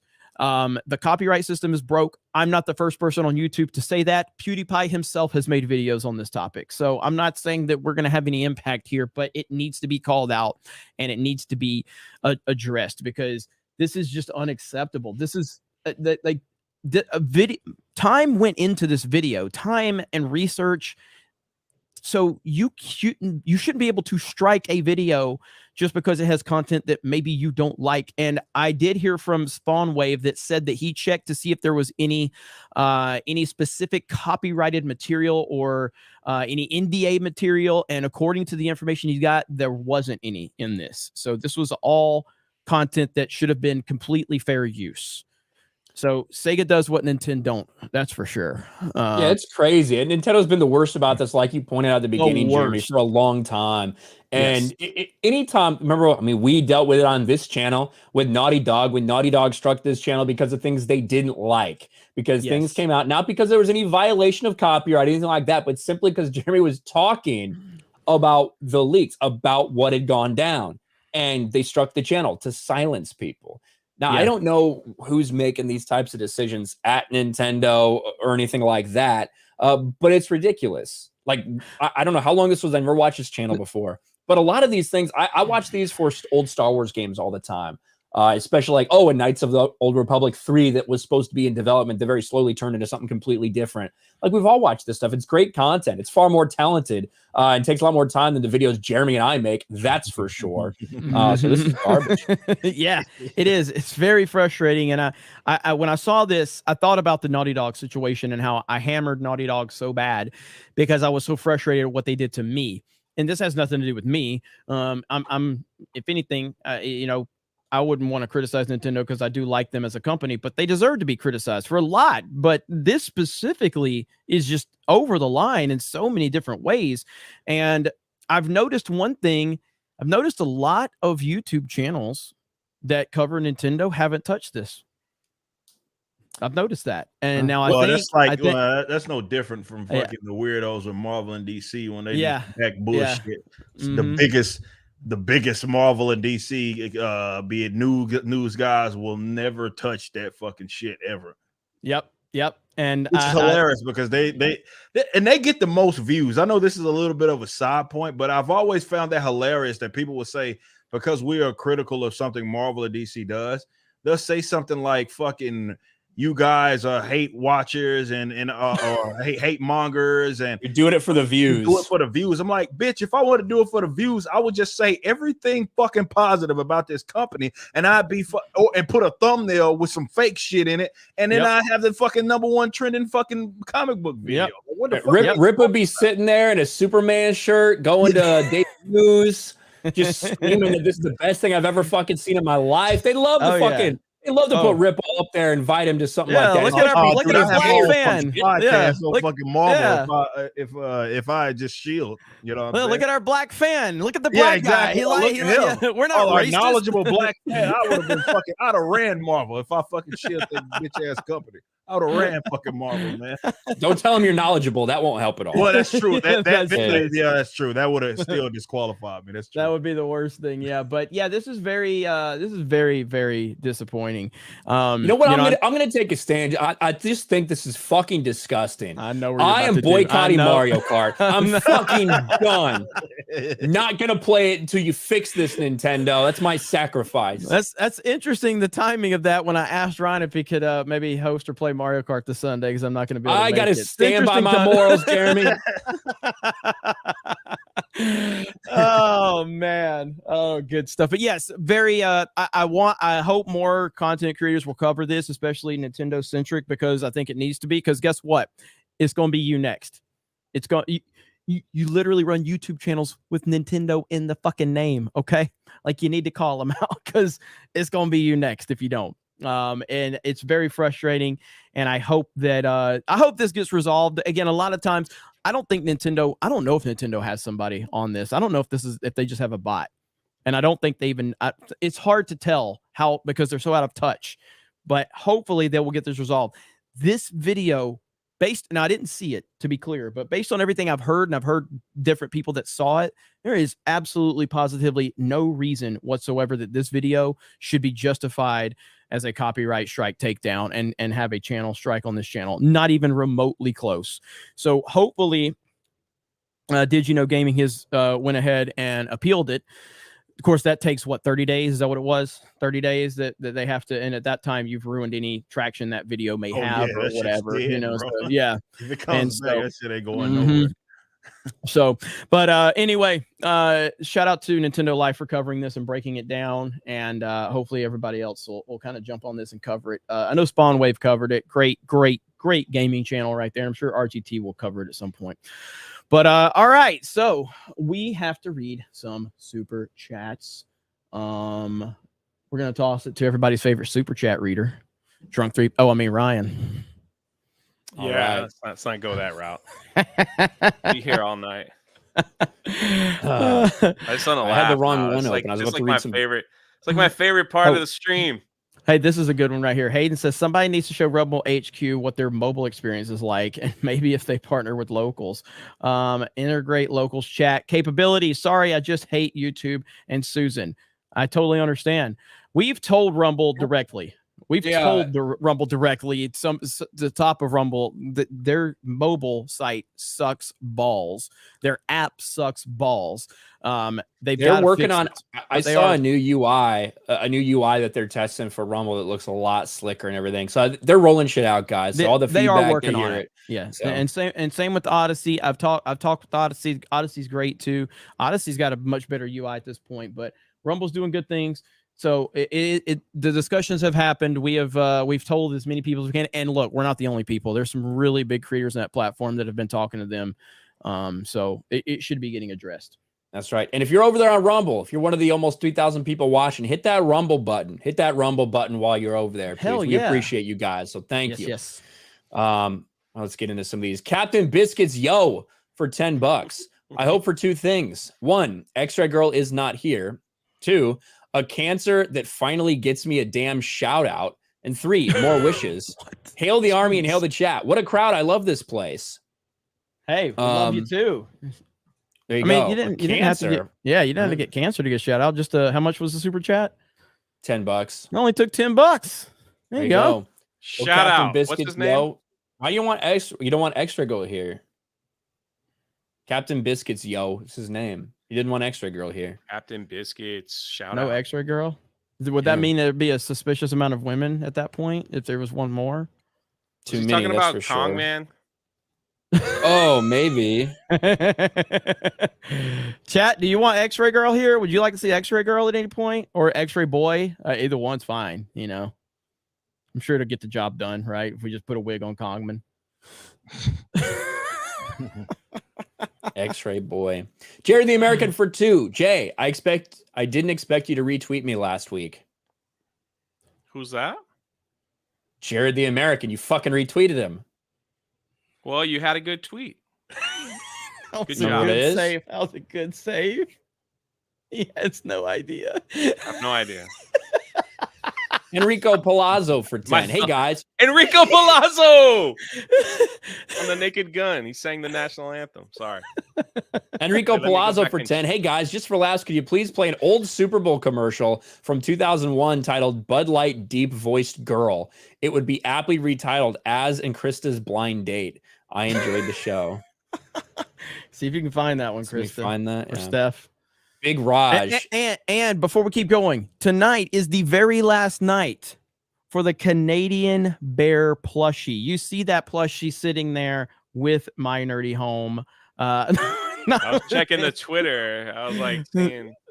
So this is the very last night that you can get the 221B Tactical Canadian Bear plushie, the very own Drunk 3PO with the booty hanging out. Show him the booty. Show him the booty. This is his impersonation of Dontarius right here. Clean. There we go. So check that out if you guys are interested, and then they will start shipping very, very soon. So tonight is the last night at midnight. So make sure you drop a link in the chat, mods. That's we can the drop first that time link. I've ever opened this. I've respected the booty. I have never opened this flap. You're welcome. And you know, and again, just so you guys know, I mean, Jay's he's celebrity adjacent, which is a big deal. He's like hanging an out asterisk next to my name. Yeah, he hangs out with freaking Johnny Lawrence. What's going on, everybody? Here at Van Expo, and oh my God, it's Johnny. Give me 20 push-ups in your knuckles. You My understand, God. you stupid bear? Okay. All right. Cobra Kai never die. That's it. Season 5. Not gonna lie. Oh yeah, it's coming soon. That's it. Thank you. You scared the crap out of me. You hear everyone laughing in that clip? Yeah, this is Gino. Gino wasn't it? Toronto, Yeah. Sean Ashton. What's his name? Sean Ashton. Ashton. Aston. Yeah. Don't you love him? Isn't he like one of your favorite actors ever? Sean Ashton. And who else was there? Ric Flair. I met the guy. I don't care. Like, whatever. Was Ric Flair there? No, it was AJ Styles. Okay. Big Raj. Thumbs up, super sticker. Thank you, Big Raj. Fully problematic for 10. Suggestion for Geeks and Gamers and RK patches. Camo color options to match woodland or multicam so they look great on camo jackets and backpacks. For us military gearheads, it's a great idea, fully problematic. Thank you. Take notes, Krista, Steph. Take notes on that one. Type in Michael Rooker. Sorry. Ron Cook. for $2. Thumbs up. Thank you, Ron. Tonberry Masta for $30. Just a quick question. Are you guys going to go see review Avatar 2? I'm going to go see it. I know Jay's going to go see it. Yep, I'm seeing it. I'm seeing it Thursday. I'll do a review on Drunk 3PO. Right. I plan to count their number of good blue people in the movie. So we'll see how that works out for me. I hope that every single member of like the military infrastructure, all the bad guys, I hope they're all fucking white. I can't wait for this movie. As is Wonky Eyebrow for 2. Good morning, gamers and geeks. Yeah, you folks doing? How we doing? Good. I'm doing good. Yeah, you folks doing? Is that like a fucking British thing? Yeah, you folks doing? Either way, we're doing great. Thank you, buddy. Pimp Daddy Propane. I'll tell you what, cook with propane, not charcoal. Your food should have grill marks, not skid marks. Saw a throwback vid the other day, a Conqueror N64. Y'all should really show Gary. Great Mighty Pooh. We'd game it. Thanks, Pimp Daddy Propane. Mark Wilkins for 10. Sam Bankman-Fried was arrested today just so he won't be able to testify in front of Congress. I get Epstein vibes. Fucking bullshit. By the way, me and Ryan will be live on our Patriot Outpost tomorrow for our political show. We're going to be talking about that along with other things. I'm sure that's such a... I swear to God, man, this Sam Bankman-Friedman is such a piece of shit. And seeing like his interactions with what's her face? I'm drawing a blank now. Maxine Waters, is that who it is? Is she like on Twitter? It's so staged. It's so pathetic. But we'll get into that tomorrow. It's so pathetic. Wasn't he nominated for like best dressed congressman or something like that? Huh? You're thinking of John Fetterman. Oh, Fetterman. Yeah, sorry. Aren't they literally the same person? All right, John Fetterman is a fat, bald man with a lump coming out of his neck who had a stroke. Yeah. Sam Bankman-Fried is like a 25-year-old hipster fuck who defrauded people of like $20 billion. Oh, that guy with like the Yeah. I don't have any NFTs. I can't describe what we used to call those hairstyles now. It would be inappropriate. Yeah. Although Kanye would probably say it. Yeah. Zenny Biscuit for $5. So who cried more, Kevin Smith after Wakanda Forever or Ryan after reading about Cody's Wish? Yeah, Zenny Biscuit told me about this horse named Cody's Wish. And of course, it's after like some kid who's struggling with like some crazy disease and everything. So yeah, it was rough. But thank you, Zenny. Is that the kid who wanted 100,000 subs? That's Corey. And I think I think it's Corey. He's over 100K. Subs. He's over 100K. That's pretty awesome. Corey got his silver play button before Jay did. Yeah. Well. That's okay. I'm almost at 69, man. Like 40 more to go. Once you hit 69, why do you need to change? The one time Jay couldn't play the fake victim on it. I wasn't. No, I'm happy for him. That was good. That's good. No, that's awesome. 100K subs. Yeah. What were you asking though? You were asking him something. You were asking Jay something about what does he got to change. Once I get to 69, there's no need to go anywhere else. Yeah, don't make any more videos. Just sit there. That's a perfect number. Yeah, good number. Good number. Almost. Good Ranch for 20. Just picked up Canadian Bear plushie. Sign right down the canyon, Jay. Okay. I'm waiting on this big box, man. Like they're gonna send me. I'll probably like do it live, sign them all. That's actually a good idea. That's a good idea. People are getting them early, so I appreciate that. Tugs just tweeted hers out, and Dr. Rachel tweeted out another picture, and that's pretty cool. So. Jake CB for 5. Mexican healthcare is the best. Texans go there to pay cash for surgeries all the time. I'm good. I got insurance. I'll be all right. I don't need to go to fucking Mexico. Hayden for 20. George the Giant Slayer said earlier, Republicans need to offer him full immunity to spill. What do you guys think? Once it's out, the only Epstein people who haven't talked yet, or the only Epstein people who haven't talked yet. The problem is probably a lot of them are caught up in it too. Yeah, the problem is Republicans are cowards, and most of them are just as guilty. So I mean, you can't expect Republicans to do any fucking thing. FTX donated to some Republicans too, not as much as they did to Democrats, but to Republicans too. So, CJJ for 10. Author Christmas when Louder with Crowder sang the Kwanzaa song for real. Yeah, he was an author. I haven't seen Arthur Christmas. I don't think. Oh, it's so good. Yeah. Steven Crowder did a voice of a character in Arthur. Yeah, Arthur Christmas is incredible. You should watch it. It's so good. It's so cute. So he sang the Kwanzaa song when he was. I didn't know that. That's pretty funny. As is Wonky Eyebrow for 2. Who is the hero in the golf short, Lofty? Really?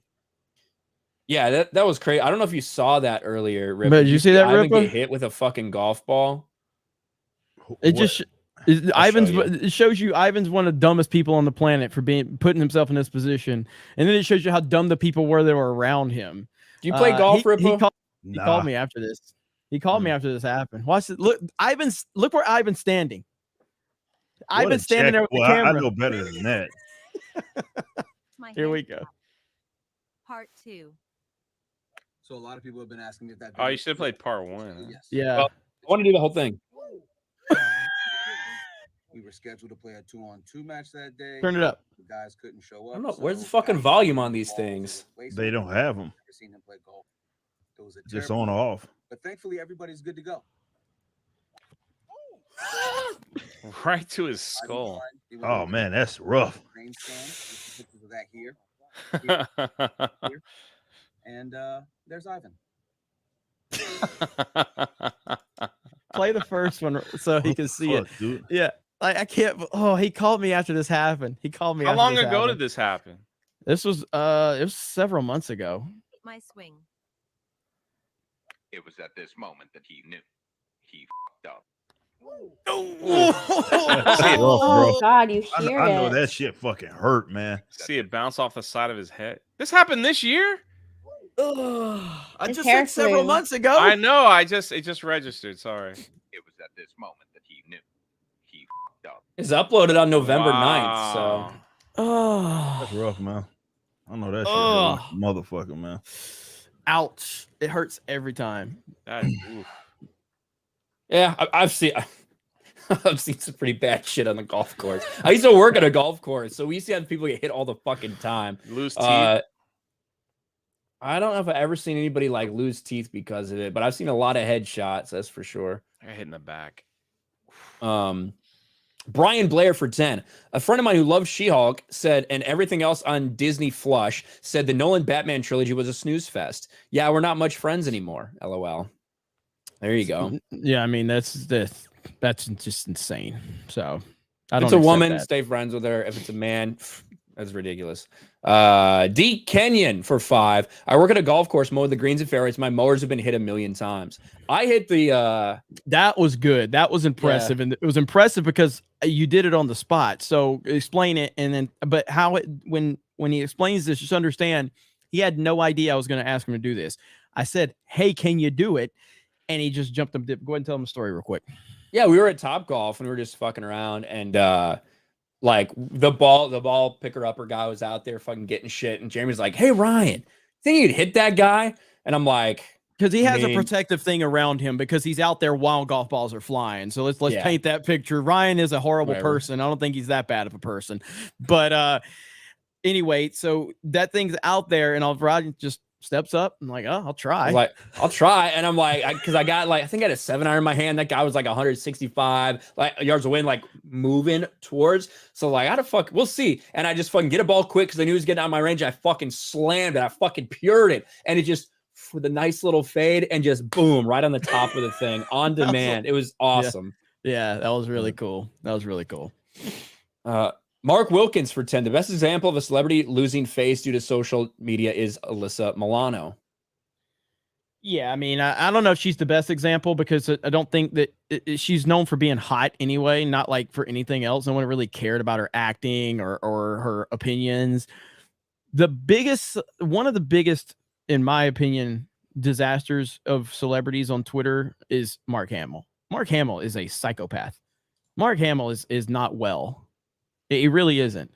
And there was this kind of thing where people had this idea of Mark Hamill because he was Luke Skywalker, and they were just like, oh man, he's look how bad, look how sad he is after Rian Johnson did these things to Luke Skywalker. Look at Mark Hamill's face. It's like, Mark Hamill's a fucking freak. And if you look back on the story about him and his what was his son's girlfriend, where they pressured her to have an abortion, like just a bad person. So Mark They Hamill tried to pay her off. They tried to pay her off, and now Yeah. like She didn't get abortion, so that like child, that's Mark Hamill's your grandpa. You try to pay for to get an abortion. Pretty crazy. But I did want you to know, Jeremy, that you might not like the people in the White House right now, but I did want you to know that Joe Biden is a big fan of Rainbow Road. That's the only possible explanation I have for this tweet. Ryan's looking for every way he can to get out of Mario Kart this Sunday. Saying Ryan's all about it. Chat, Krista, ask him, do they want Ryan to play Mario Kart this Sunday? You know, honestly, like, well, let's be real. I've missed Mario Kart. It would make me so fucking happy to get to play. Honestly, so you know, if you got go to that poll, guys, he's working. He's working reverse psychology on you now. Yeah, I think there's a lot of yeses in the chat. There's Beardo. Beardo says yes. RK for Mario Kart. No. Eric K for 2. Austin 316 says I just kicked Jeremy's ass. Look, Stone Cold's the only person I accept as an argument to Flair is GOAT. That's the only person. It's the only one. Who's Ripa have? Ripa, who's the GOAT of wrestling? That's tough, man. It would have to be between, I think, those two. I mean, as far as you're talking about all around from microphone to the actual like match. I mean, if we're talking about definitely actual matches, you kind of have to throw like he wasn't as good as Stone Cold on the mic, but as a performer, like Shawn Michaels, it's hard to beat him. You know what I mean? But like if we're talking about the whole package, like the whole package, it's got to be Flair. Yeah, so like I don't see anybody. The way I look at it, the way I judge it, and this will be part of the bigger kind of wrestling stream that we do at some point. But I look at 3 pieces of criteria: mic skills, in-ring ability, and box office. If you take those 3 things into consideration, there's only 3 guys that can max out all 3 of those. Everybody else has a flaw. Bret Hart has a flaw, his mic skills. Box office. Yeah, like who drove the business, like who carried the business. Gotcha. You know, so Bret Hart, his mic skills are not on par with those guys. Michaels, same thing. His in-ring, Michaels is the best ever. Yeah, he's the best ever. But and his box office is up there, but his mic skills don't match up with Flair or Austin. Those guys max out all 3 criteria. Hogan, in-ring, terrible. So you can't put him in it. Yeah, but for years, man. Oh, he ran on his back, man. And even when he came back to when he fought The Rock in that WrestleMania, I have never seen a crowd go like that. That was fantastic. And that's the box office. But you're right. His in-ring sucked. Yeah. And so that's just, again, this is going to be something we're going to have a big panel. It's going to be freaking crazy. It's going to be on this channel. We'll get it worked out. A lot of people on the team and a lot of people in the extended community want to be part of that conversation. It's going to be a big, wild discussion. So John Cusack for $10. Are you serious? I don't think it's actually him, but yes. Yeah. Q Peter Gabriel. Jay, I'm so sorry, bro. Can you like forgive me and stuff? For real, bro. I'd be better off dead than to live without you, bro. Better off dead. Oh, that's so good. Okay, that was good. You, man. I forgive you. I'm not even mad at you. That was good. But hey, I tried to help your Twitter. Have some life. But, he gets no interaction. He was in a beef with Barstool not that long ago. Because White Sox Dave and him. Yeah. Really? White Sox Dave and him got into it. Because John Cusack is a guy, like, he'll just fucking wear whatever. Like, he'll be a Cubs fan, it's convenient. He'll wear White Sox shit when it's convenient, like stuff like that. So, like, White Sox Dave got into it with him, I think, at a game or something, maybe. I don't know, but there was a big feud going on. I remember that. I saw a video about it. He hates bro, so don't go to John Cusack's Twitter at all and type in, hey, bro. Like, he hates that. I don't know why. He just hates it. JM the Elite Fan for $5 over on Odyssey. Like to apologize for my degeneracy last week. I've now begun attending services led by my Reformed Orthodox rabbi, Slick Willyberg, to better myself. I wish to live life permanently as flute guy did during the Game of the Year orchestral ensemble. Thank you, JM. The ball is on that dude to fucking walk up there. You saw that, right, Ripa? Wait, which? The kid who walked up there and said, like, after Elden Ring won Game of the Year. Oh, the Bill Clinton. Yeah. Dude, the fucking stones on that. He stood there with them for. It's not like he ran up and did it. I know. He fucking just chilled with them for a while. Like people patted him on the back and stuff. It's like, no, he played it so cool, and I was very impressed. I was like, this dude, he played it so cool that it felt like he belonged there, and he waited. He waited until the very last second. He didn't try to force himself on stage or anything. Yeah, gotta credit where credit's due. JM the Elite Fan for another $5. Ripaverse detractor. Works at Denny's sweeping the floor by using the handle. Ripa walking up, sipping a drink. Hey, pal, you just blow in from Stupid Town? Side note, I must say a lack of A Year Without Santa Claus from everyone's favorite Christmas movie gives me the big sad. Thank you, JM. Is that where your detractors work at Denny's? Maybe. I mean, it's very well possible. I'll say that. They're not IHOP material, I'll tell you that. I'd say my favorite. I had to look on IMDb. I think I really like John Cusack in Con Air. I really did. He was really good in Con Air. Yeah. And there was another one I was looking for, and I can't remember. He's in One Crazy Summer, Better Off Dead. Better Off Dead's fantastic. Yeah, that one's an obvious one. Speaking of Nicolas Cage, are you guys excited for the National Treasure series without Nicolas Cage, but featuring a strong Latinx woman, a teen? I'm looking forward to it for the fucking algorithm on it. Me too. Because that's all that's going to be good for. Because holy shit, that's going to be bad. Runaway Jury was another one I just found. I liked Runaway Jury. Sophie for 50. I think that's Peruvian. I forget what kind of currency you use, but thank you. Jorge Barracuda for 10. Ryan, where's the walk like an Egyptian hat? Hail G&G. Merry Christmas, happy holidays, everybody. It's right down there. I got it here. Brightest day for 2. Instead of a Bree shed, Jay needs his Cusack shack. Yeah. He already got a John Cusack sack. He got beanbags at his house now. Oh man, don't get me started on that disaster. But they're too comfortable, huh? No, I bought like these 8 feet giant bean bags, enough for like 3 people. I thought they, because I thought they would come a little smaller from the picture, but no, they came bigger. And then once I filled it up and I sat in it, I couldn't get out. So you can't drink in them or anything or enjoy them. Like they take up all my living room. It's something. I don't know what possessed me to do that. I literally had no idea why. I was like, that looks comfortable. That'd be cool watching TV or whatever, just laying in the bean bag. You got stuck. I got stuck, but it's also that's not what I thought it was.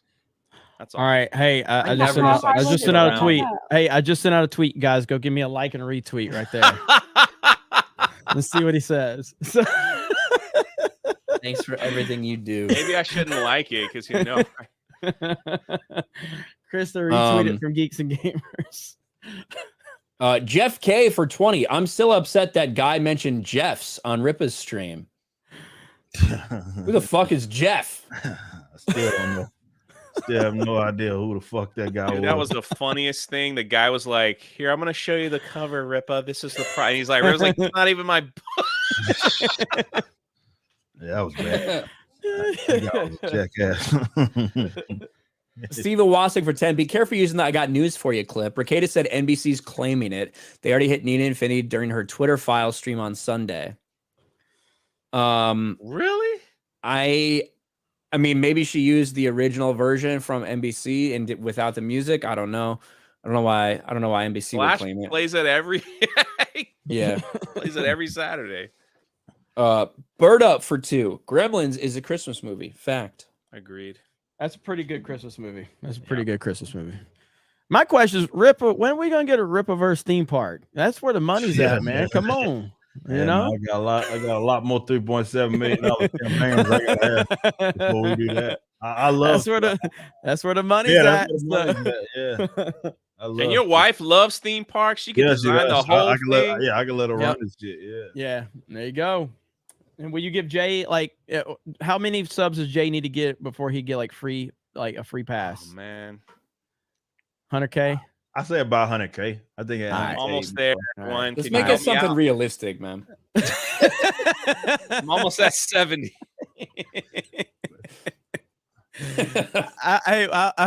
Hopefully, Channel's I can. doing good this month, I can let you apply through a Geeks and Gamers channel. We can get you in, Jay. We can get you. Okay. He's had a couple real good videos. He had a Alyssa Milano one that did well. Jennifer Lawrence. Jennifer Lawrence. That was it. Yeah.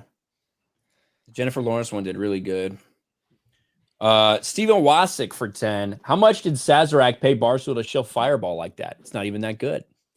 I don't know. I mean, I'll drink pretty much anything. I won't drink a lot of Fireball, but if somebody offers me a random shot of it somewhere, I'll fucking drink it for sure. Knights of They could pay me to put it on my desk. The Camberwell Carrot for 2. When are we getting Cocaine Canadian Bear? When the movie comes out. I see you, Knights of Melvin. That's what I want to see. I want to see all the people that buy the Canadian Bear buy you some goodie powders, and you can make your own Cocaine Canadian Bear right there. So that'll be good right there. That's funny. The movie comes out in March, I think, right? I'm not sure. Anyway. Brown Gaijin for 5. Drunk 3PL. Why did you take your anger on the movie Better Off Dead? It's the closest thing America has to a good live anime. Right, Ivan? Right. Yes. I don't know. I'm just that was my impersonation of Ivan. They could not make that movie today. Yeah, I don't know. It's so sad. Vincente Cruz for 10. Yo, Ripa, your take on Spider-Woman in the Spider-Verse 2 trailer? Be real, she's Misty Knight. I haven't seen that shit. I've only probably seen won't. maybe a clip of somebody. I think somebody tagging me and shit. I'm not watching that shit. I have no. She's black and looks pregnant. No, she's pregnant. She's pregnant in there. That's for sure. Just a tokenized Spider Woman, which is that's square right there. What did she do? What did Krista do when I said that? I make a lot of faces, so I don't know. Okay. Here you go, Rip. We'll get your live reaction. Yeah. I just thought she was chubby. Just let this company do whatever it's gonna do. I mean, that's what I say. I mean, I can't. Like, and it's funny because, you know, on a serious note, Spider-Man is, I mean, yeah, hands down the most popular character. And like for them to just actively like, what would I call it? What do you call it? It's like really diminishing the brand because they cheapen it with a Spider-Verse. Ever since the whole Web of Spider stuff and the Spider-Verse stuff is just, well, you got like a million fucking Spider folk just slinging around. Like, it's just cheapening that fucking brand, and it's fucking sad.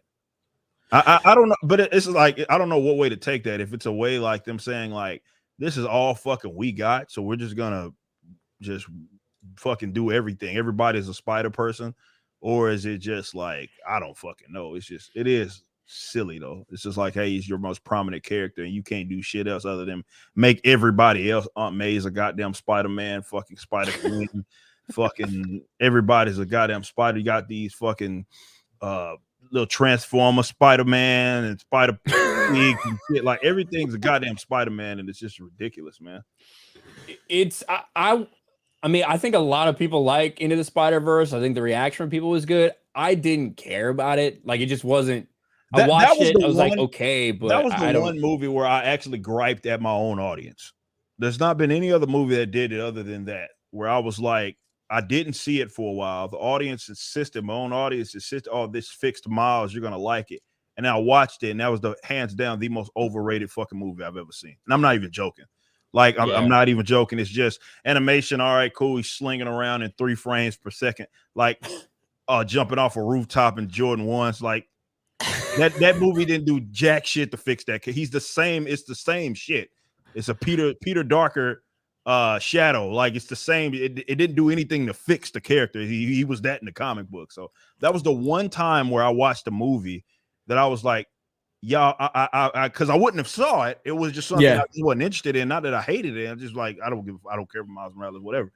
But it was the one movie where I like legitimately griped at my audience, like, you motherfuckers talk me into seeing this shit.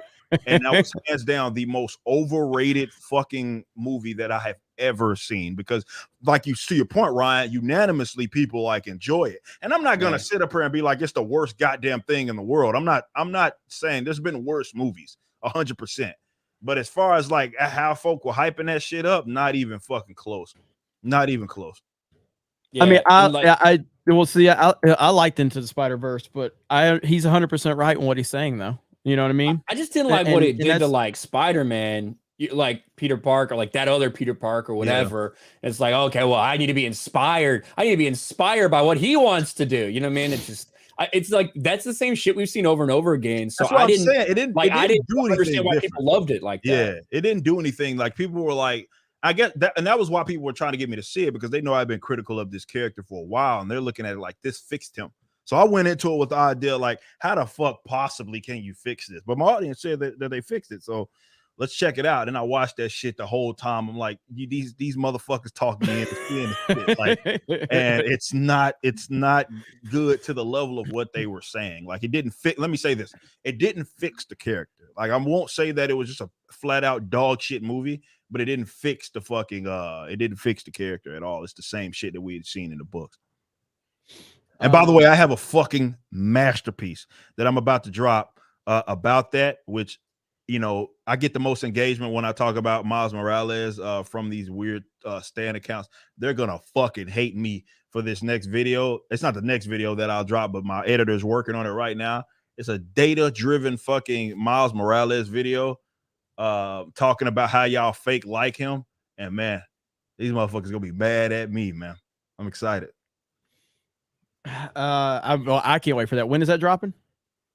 I'm hoping to get it out maybe the weekend. Depends on when she finishes it, my editor, but it's good. It's fucking good. All right. Well, we have the return of someone. You want to do the introduction there, Ryan?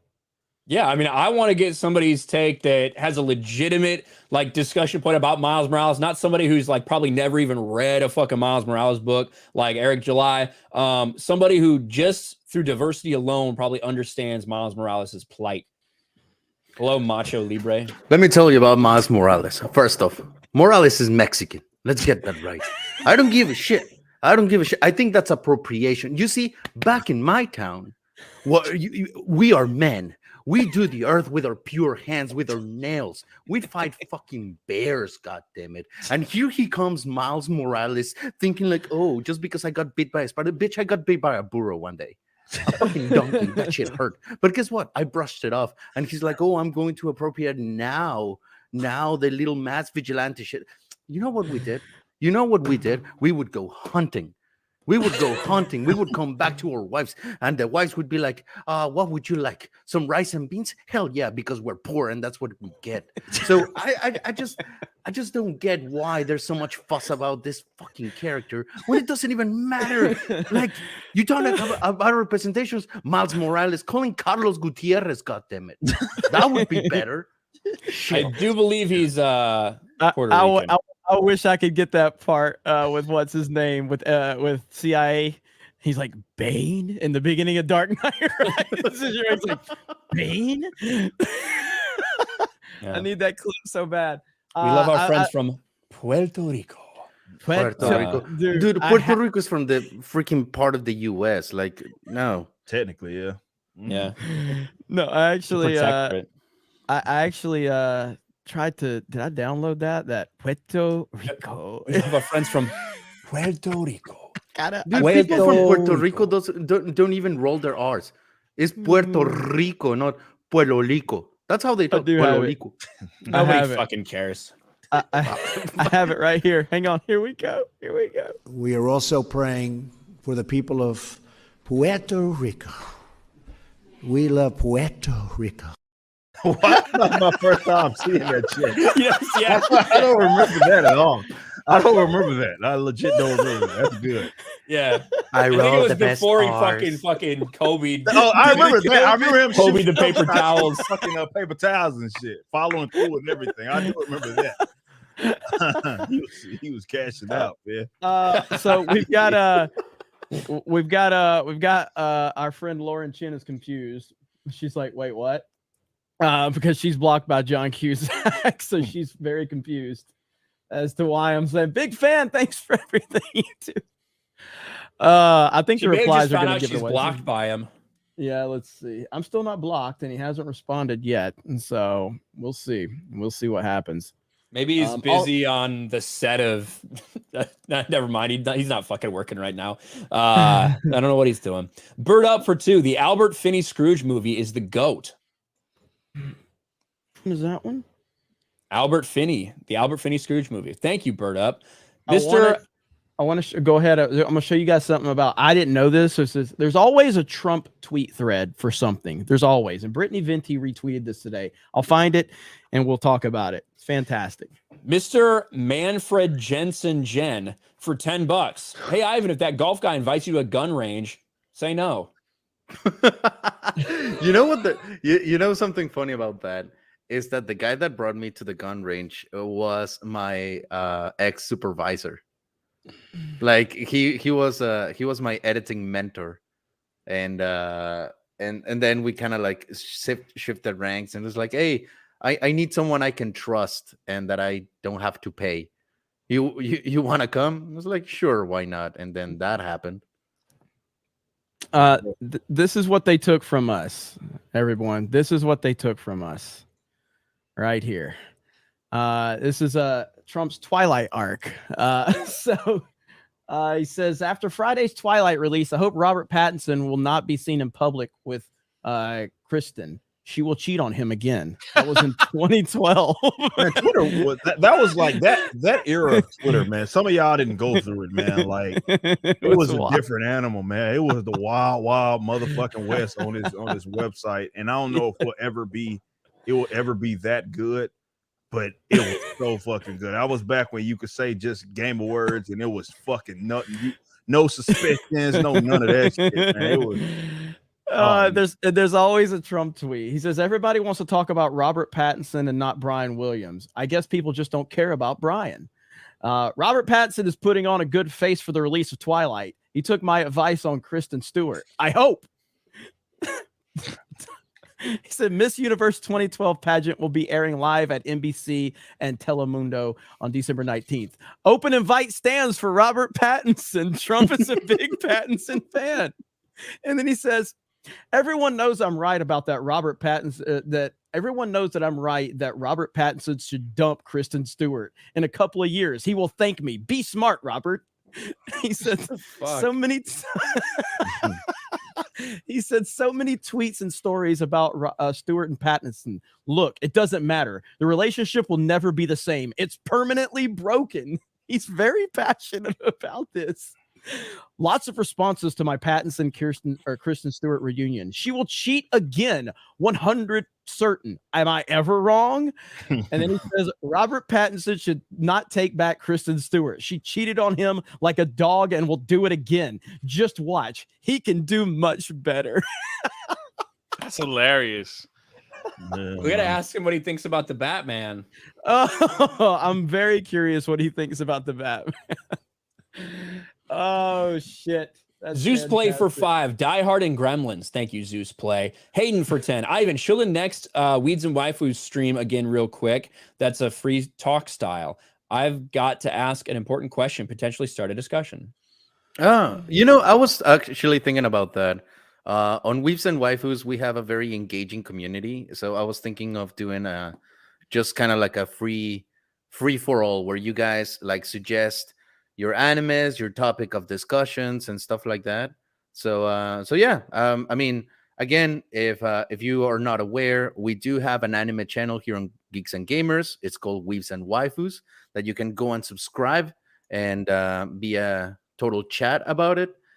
And we will have a Pokemon tournament. And this Thursday, we will draw the names for it. And Krista will be participating and most likely winning because she'll just go berserk on all of us. Everybody's been playing Pokemon, man. I've never been into Pokemon. And I haven't been able to play it yet. Yeah, I beat the game. Even Ryan. So even Dude, Ryan. Let me tell you, some of the new Pokemon designs are very whack.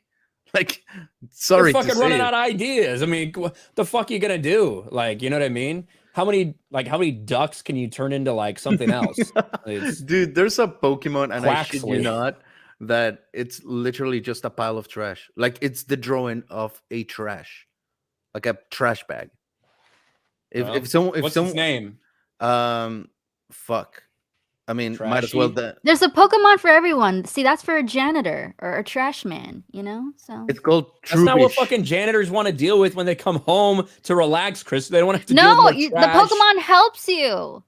Oh, okay. Yeah, you're right. I just think of Pokemon as slaves that you battle against other people's Pokemon, but yeah, I guess they can just like help you do your job and stuff too. Yeah, it's called Trubbish. Trubbish or rubbish? Trubbish. Yeah, Trubbish. Yeah. That's pretty Golf. Main Ulfidnar Berserker for 5. What do y'all think of? Oh, go ahead.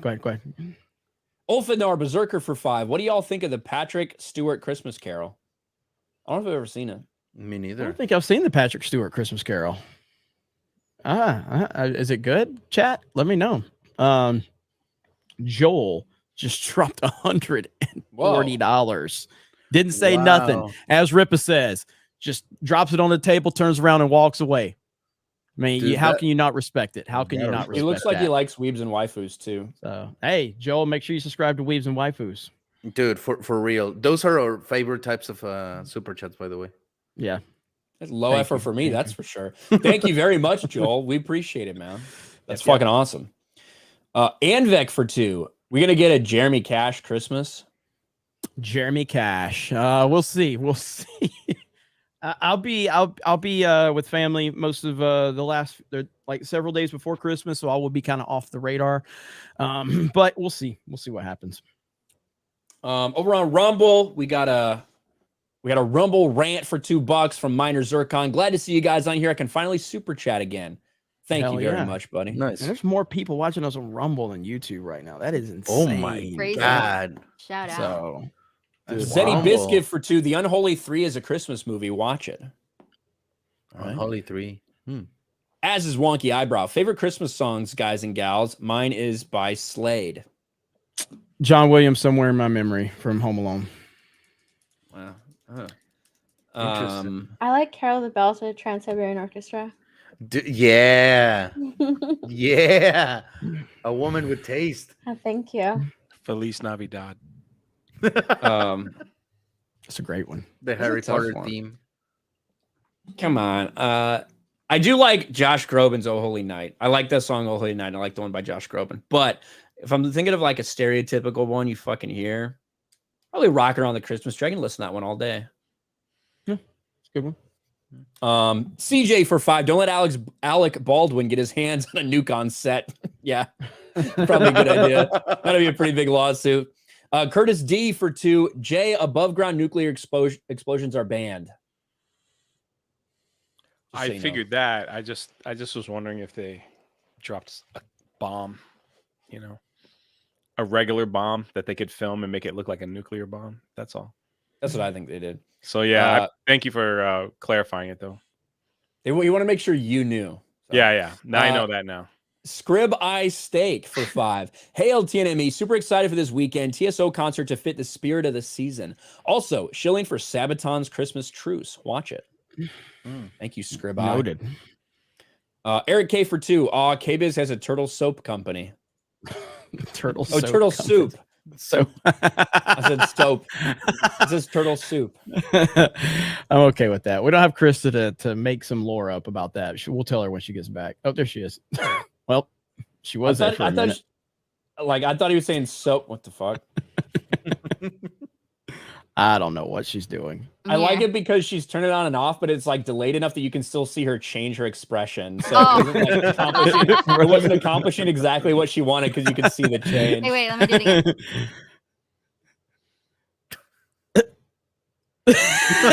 Still not working. It's still... See what I mean?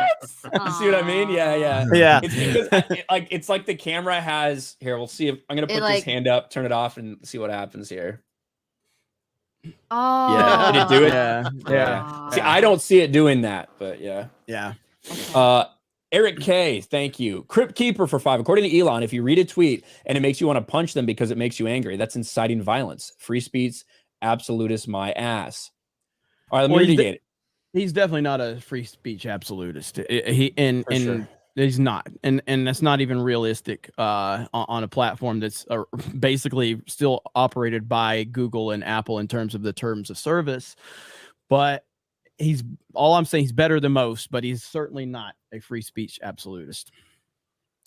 East Coast Toasty Boy for 2. My pronouns are D's nuts. Got him. Got Jay. Jay was really happy about that. Yeah. That's funny. Reformed Ryan's- Reformed Orthodox Rabbi Bill Clinton for 5. Had a thought. Whenever you do the wrestling discussions, you need to clarify if you're talking wrestling or sports entertainment. This is foul mouth. Well, thank you, foul mouth. I mean, it's obviously, professional wrestling is the way you do it. Like, I don't know if you're talking about like amateur style wrestling or something like that, but I'm talking about professional It's wrestling. still real to me, damn it. It's still real to me, damn it. East Coast Toasty Boy for 2. I'm not your bro friend. I'm not your friend, pal.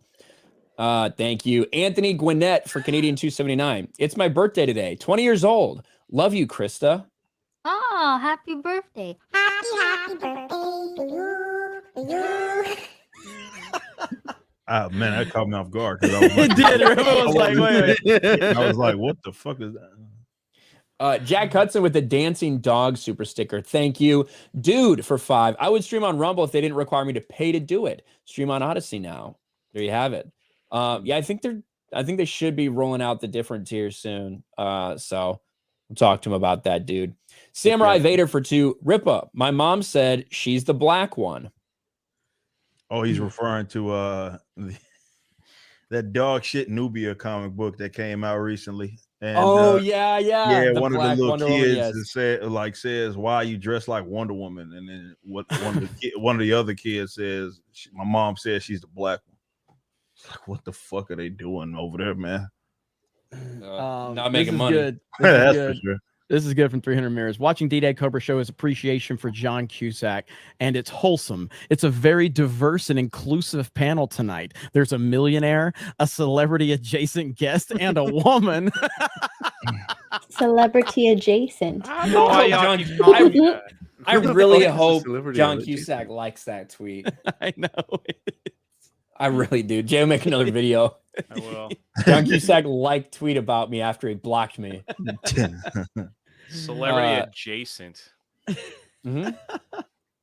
Who's that? I mean, these are the most. This is the most interaction John Cusack's account's going to get between. Have me you and seen his Jay. account, Jeremy? There's no interaction. That's what I'm saying. That's what I'm saying. yeah. Between me and Jay, this is the most interaction Yeah. he's going to get. So Probably. EF for 5. Kimmy Jimmel.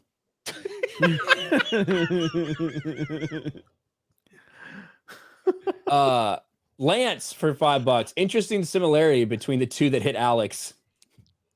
You're not wrong, Lance. There is. HTK bass player for 5. RIP Kimbo Slice. Ripa, did you hear the news? To be fair, I think either Jay or Ryan's the one that brought that joke into this Jay one did. earlier when Kimbo. I just said he died after. No, I you're like, liked I him. wonder. I said, I wonder if Ripa knows. Do you even know who Kimbo Slice Yeah, I was? know who Kimbo Oh, Slice okay. is. How the hell do you think he doesn't know who Kimbo Slice is? He wasn't as popular as you think. He but, was I mean, pretty damn popular. He was a YouTube popular Street Fighter. Yeah, because anything. Ripa's been on YouTube longer than any of us. Yeah. That doesn't mean he watched street fighting. He probably he watched track and field. He's an Ripa made Kimbo Slice's career. Hey, I didn't see this tweet right here. In a few months, we will remove all legacy blue check marks. The way in which they were given out was corrupt and nonsensical. And look who's mad. Keith Oberman. Keith Oberman. Oh. That's Dankula. That was before. Yeah. That was before he was able. Yeah. So click on Keith Oberman's profile real quick, and click on his check mark. This is why they're mad. The check mark now says this is a legacy verified account. It may or may not be notable. Wow. And Elon specifically, he verified that he's the one that chose the wording for that. Oh, that's fantastic. So that's why a Pretty lot of good. the blue check marks are upset. That's pretty good, man. Yeah. Bro, listen, as I've said, man, like it's serious shit. Like Elon Musk is like he has no reason to do this. Now, I personally think that he tried to back out of the Twitter deal because once he initially wanted to do it, he saw like how much shit he was gonna have to get involved in, but he was committed to it. And now just because he made the purchase doesn't mean he had to actually open the hood and reveal everything. He's doing it, and it's not making his life easy. You know what I mean? The man was already the richest man in the fucking world. It ain't like he needed to do it. He's doing it because he feels it needs to be done for the right reasons. And I'm very, very thankful for that because it needs to be exposed, man. You got to look at the momentum building right now with what's going on with, with SBF, with everything that this Twitter files has opened up. Now you've got the COVID thing is really the discussion is happening. Ron DeSantis with what he did today, what he announced. Shit's changing, man. Shit's changing. And I think now more than ever, that tweet that Rip always puts out, "We will win." It's pretty obvious that that's the direction it's going right now. Momentum's building. Momentum is building. You think Elon is like, every time he like laughs to himself when he's about to tweet that, knowing that people are gonna, you think he's like having fun over there or no? I think he's having a lot of fun. He doesn't get fucking killed by the Clintons, to be honest. No, I mean, he even said it when someone asked him about that. I mean, he acknowledged that his life is definitely at risk, more so than probably. It's not that it's always been at risk, but now it's next level. So, Sir Ubisoft for 5. Question for Eric: how do you market your comic without marketers? Was it because the marketing aspect was through the subscriptions of people you have? Well, yeah, I mean, it's kind of like Elon with Tesla. Tesla doesn't spend any money on marketing, but it by default, just because of him and how he's able to spread it just through his own, social media and all that. It's a similar thing. Like, we didn't need to spend money on marketing, and because we don't really rely on like retailers to purchase our product. It wasn't like we actually absolutely needed to do it. So it worked out like that because, we baked in audience, built a rapport, got all these awesome people here, for example, that supported it as well. Word of mouth spread, and, people went and rallied kind of behind it. So it's like, I think with a lot of products, not with everything, but with a lot of products, I think you're going to see people spending a lot less for stuff like that because people don't have to do ads and all that in order to get the word out for their product. It definitely, if they already have a following. So it's just, kind of an updated model. Yeah, and I mean, like, I've talked about this because there's been people. I've heard people try to dismiss Rippa's successes. That he's got a lot of contacts, he's got a lot of connections, he's got a big YouTube channel. Well, obviously, like Blaze funded the comic book, and they hooked him up with the Fox News. Yeah, interview. they got me. Exactly. Funded the comic book and somehow got me the Fox News interview, even though it's not like Fox and Blaze are buddy, by the way. Exactly. Glenn did leave one for that reason, like, so and you're already at $3 million, I think. Yeah, I already made all that money before they covered it. So it's just... But yeah, like that's the stuff that I hear that, and I think it's so ridiculous. And I feel like it's a coping mechanism for a lot of people when they see the success of Rip, and they go, "Oh, I mean, he's connected to this," and it's like that's part of who he is, and. Yeah. That happens over the course of years and years and years. Like, developing and maintaining relationships, Absolutely. It's not an easy thing to do, and that's something that takes work. It takes time. It takes development. Building a YouTube channel with 500,000 subscribers doesn't happen overnight. So all these things are happening because of him, not because of anybody else. The relationships you develop are developed through you and your actions and how you carry yourself and how you maintain that relationship. So if that relationship then becomes beneficial because you've created a product, then that's still an extension of your success and what you as a person have done. So to try and use that as anything other than to say what he's done is not amazing is fucking retarded. And anybody saying that's retarded. So, yep. Joel for a 70. Love all you guys. Eric is the man. Supported your Riffaverse a ton. Thank you. Thank you, Joel. Hell yeah. We appreciate it, Joel. Canadian dollars. Thank you, buddy. Sophie for 6. Greetings, everyone. Have you watched Mogul Chess Boxing? Would love to see your reactions. I have Mogul Chess Boxing. I'll be right back, Ryan. I got no idea what that is, but thank you, Sophie. I guess I'll try to YouTube it. Nuclear Winter Gamer for 5. John Cusack reads really good. I believe he does. Andrew Tate, not a big fan of reading. No, the tweet he put out today. Sir Ubisoft for 5. After the argument, some jealous idiot decided to demonize Eric July for stealing DC and Marvel's eyes. Can we hear Eric say, "Mo success, mo haters"? More success, more haters. Yeah, I guess more money, more problems too. But more bitches. Yeah, more bitches as well. Cool. Sir Ubisoft for said that. Super Mastermind for 5. Rippa, Mandrake the Magician, the first comic book superhero. Is he public domain material? He was in Defenders of the Earth in 1984. I don't remember that, and I don't know. It's a lot of these. It's funny. Marvel's going through some things right now. DC's going through it in the past where they're trying to, or is it DC trying to prevent some of these characters? Because you got to understand, some of these guys have been around forever, and they're gonna start being up to for the public domain, and they're trying to kind of maintain some sort of copyright stuff that's going on with that. But that copyright, that's why I got fucking lawyers that I pay very well to deal with that old bullshit, because that's a nightmare. Hayden just dropped 20. Says, not sure how much I spent, but I literally bought at least one of everything from Ripaverse. Two of several things. Can't wait to do the same for campaign number 2. Appreciate that. Hell man. yes. Hell yeah, man. Saw some of Isom's is something like what, 74, 75 pages? Yeah, we're at about 74 pages of pencil and ink. 70, yeah. That's where we're at. Colors, I think Gabe's up to about page 65 of colors. So yeah, we're chugging along. In a few days, couple of days actually, Thursday, we're gonna be starting on this other book. We'll start color or pencil and ink, and then colors. We got the art team finally ready. Contract got signed today, and we have this other book which we will be announcing soon enough. That's not ISOM 2. That's further along. We have it's probably, I don't know, 30 or so pages, maybe more than that. I put that information out of how many exact pages of this one unannounced one, which will for sure come out after ISOM. So yeah, 2023, you'll see pretty much back to back campaigns, which is kind of how we want our release schedule to be. We're not going to be releasing books. We release bigger books. Don't expect them to come every week like Marvel or DC does. But we release bigger books. And we want to get to a point to where we can actually have like a release calendar that you guys can kind of rally behind. So I'm excited, man. It's going to be when you hear some of the teams that are involved with some of these other projects, I think the people are going to be stoked.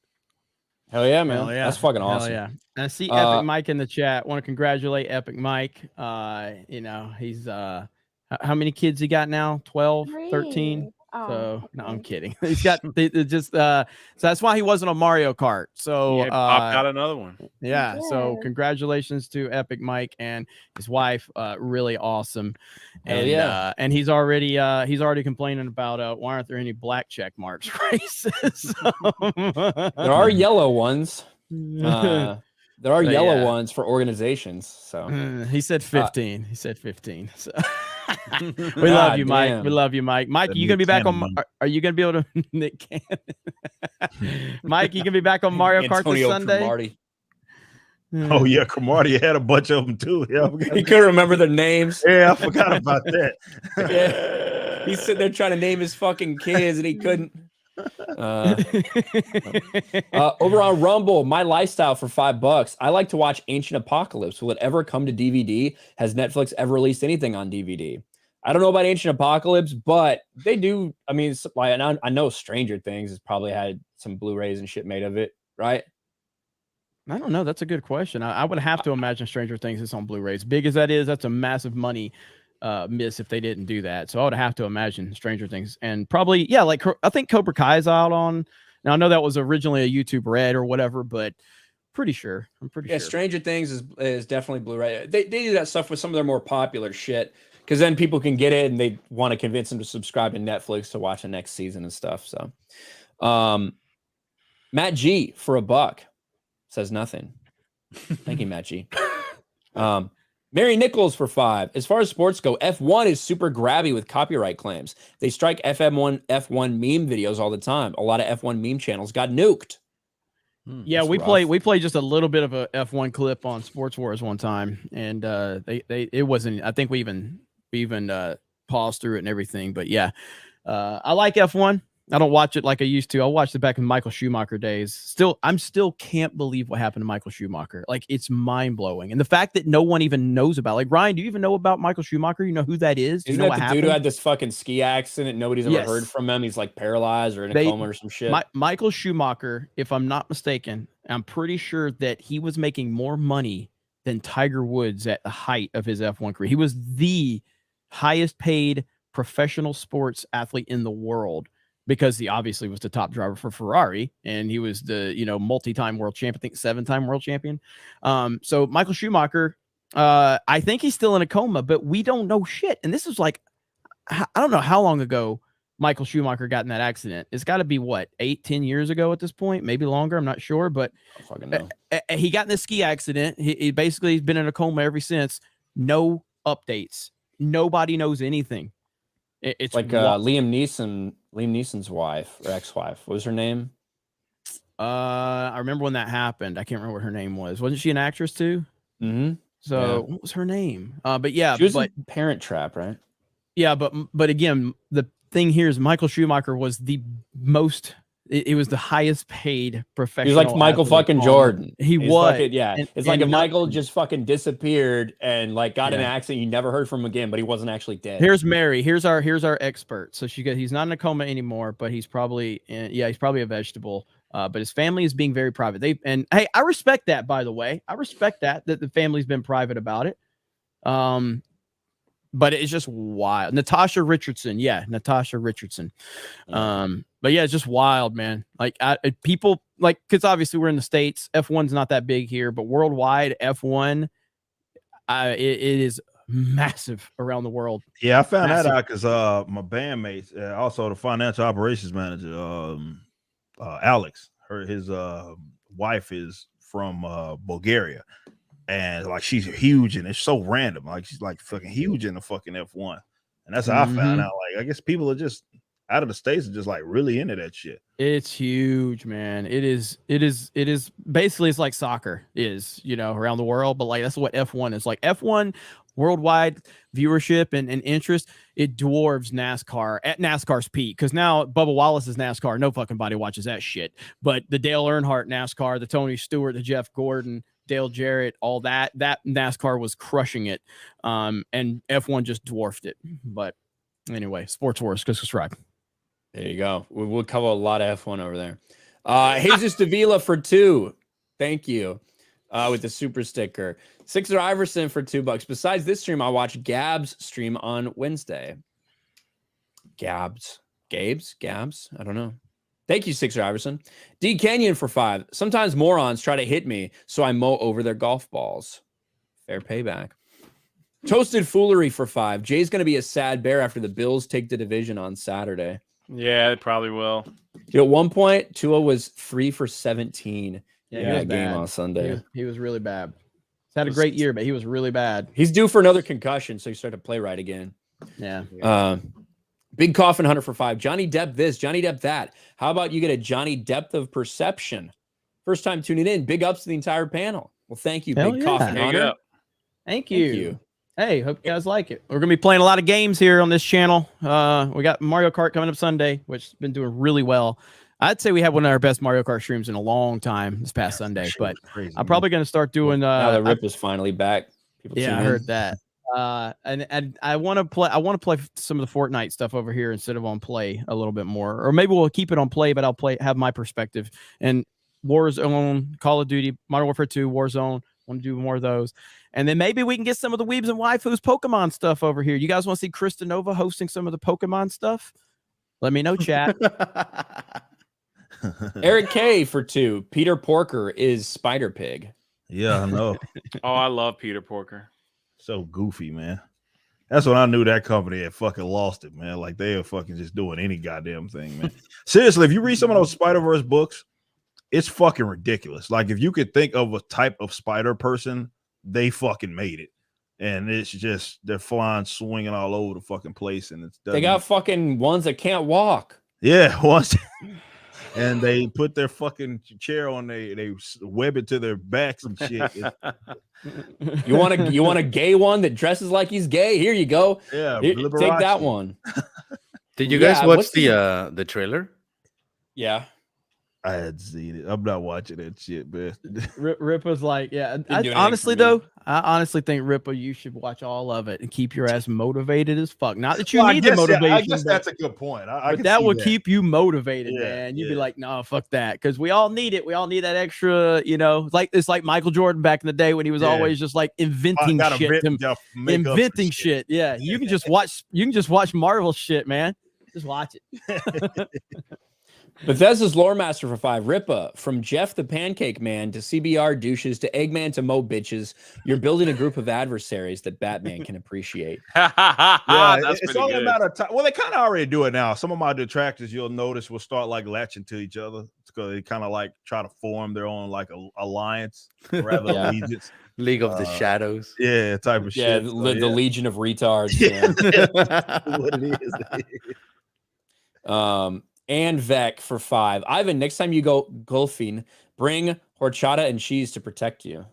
Oh, that's a Weaves and Waifus reference because my 2 favorite Pokemon, I named them horchata and cheese on the game. See, I never name my Pokemon. I can't stand it. One time if I ever accidentally hit, do you want to rename this Pokemon? It's like the worst thing in the world. And I just call it the same thing. They're not special. Man.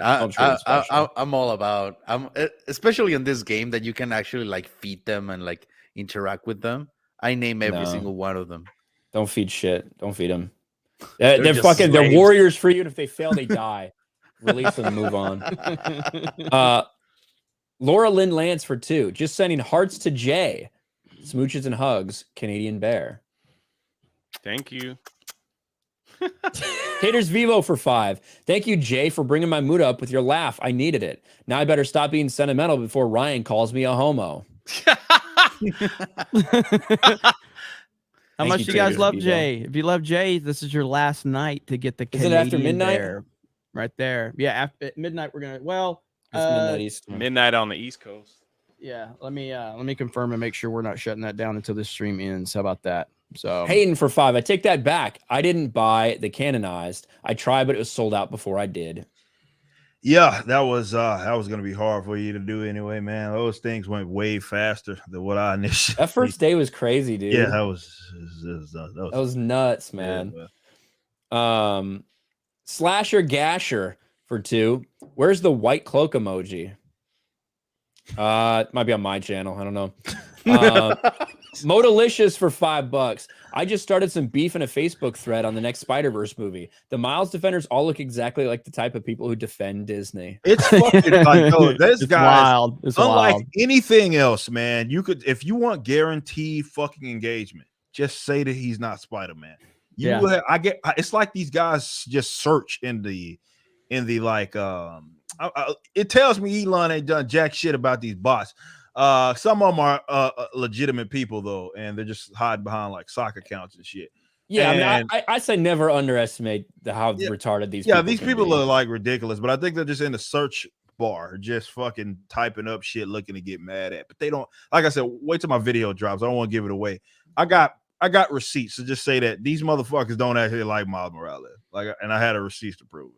But they don't read. Yeah. Remember that one dude who was like, "Show me all your long box of Miles Morales." he pulled out the Marvel app. Yeah, the Marvel Unlimited app. We mentioned that. We brought that back up. That exact tweet. We brought that back up in the video, man. It's because it shows you how like the percent that you've read of the book, I think, or like what page you left it's on. a bar. It's a red bar, and if you actually read it, the bar will be full, obviously. And that motherfucker had never got past the first goddamn page on the first book of that Ultimate Comics Spider-Man. Are you sure you weren't arguing with LeBron James' sock account? Yeah, yeah, exactly. Yeah, might as well have been arguing with fucking him with the upside down fucking book that he's fake reading and shit. Basically, what's happening, man. Hayden for 5. Giving Gardevoir a bath is weird. Oh, what the fuck? Dude, I mean, this is one of those if you know, you know, and I'm so fucking degenerate from knowing this. Krista, do you know? Is this again with your Pokemon? Yeah, Gardevoir is a Pokemon that is meant to be just an alien, but a lot of people consider this Pokemon to be a waifu. Oh. Yeah. Okay. Taker 610 for 5. Did you guys catch Gary's Freudian slip on the Real BBC? He has relationships with women and sex with Warren Ellis. I missed that one. I must have missed that part of Big BBC or Real BBC today. No, you just had your voice. There's the old Freudian slip. Real BBC.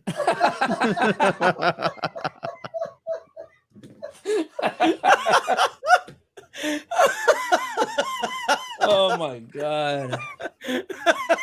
Y'all thought I was racist, huh?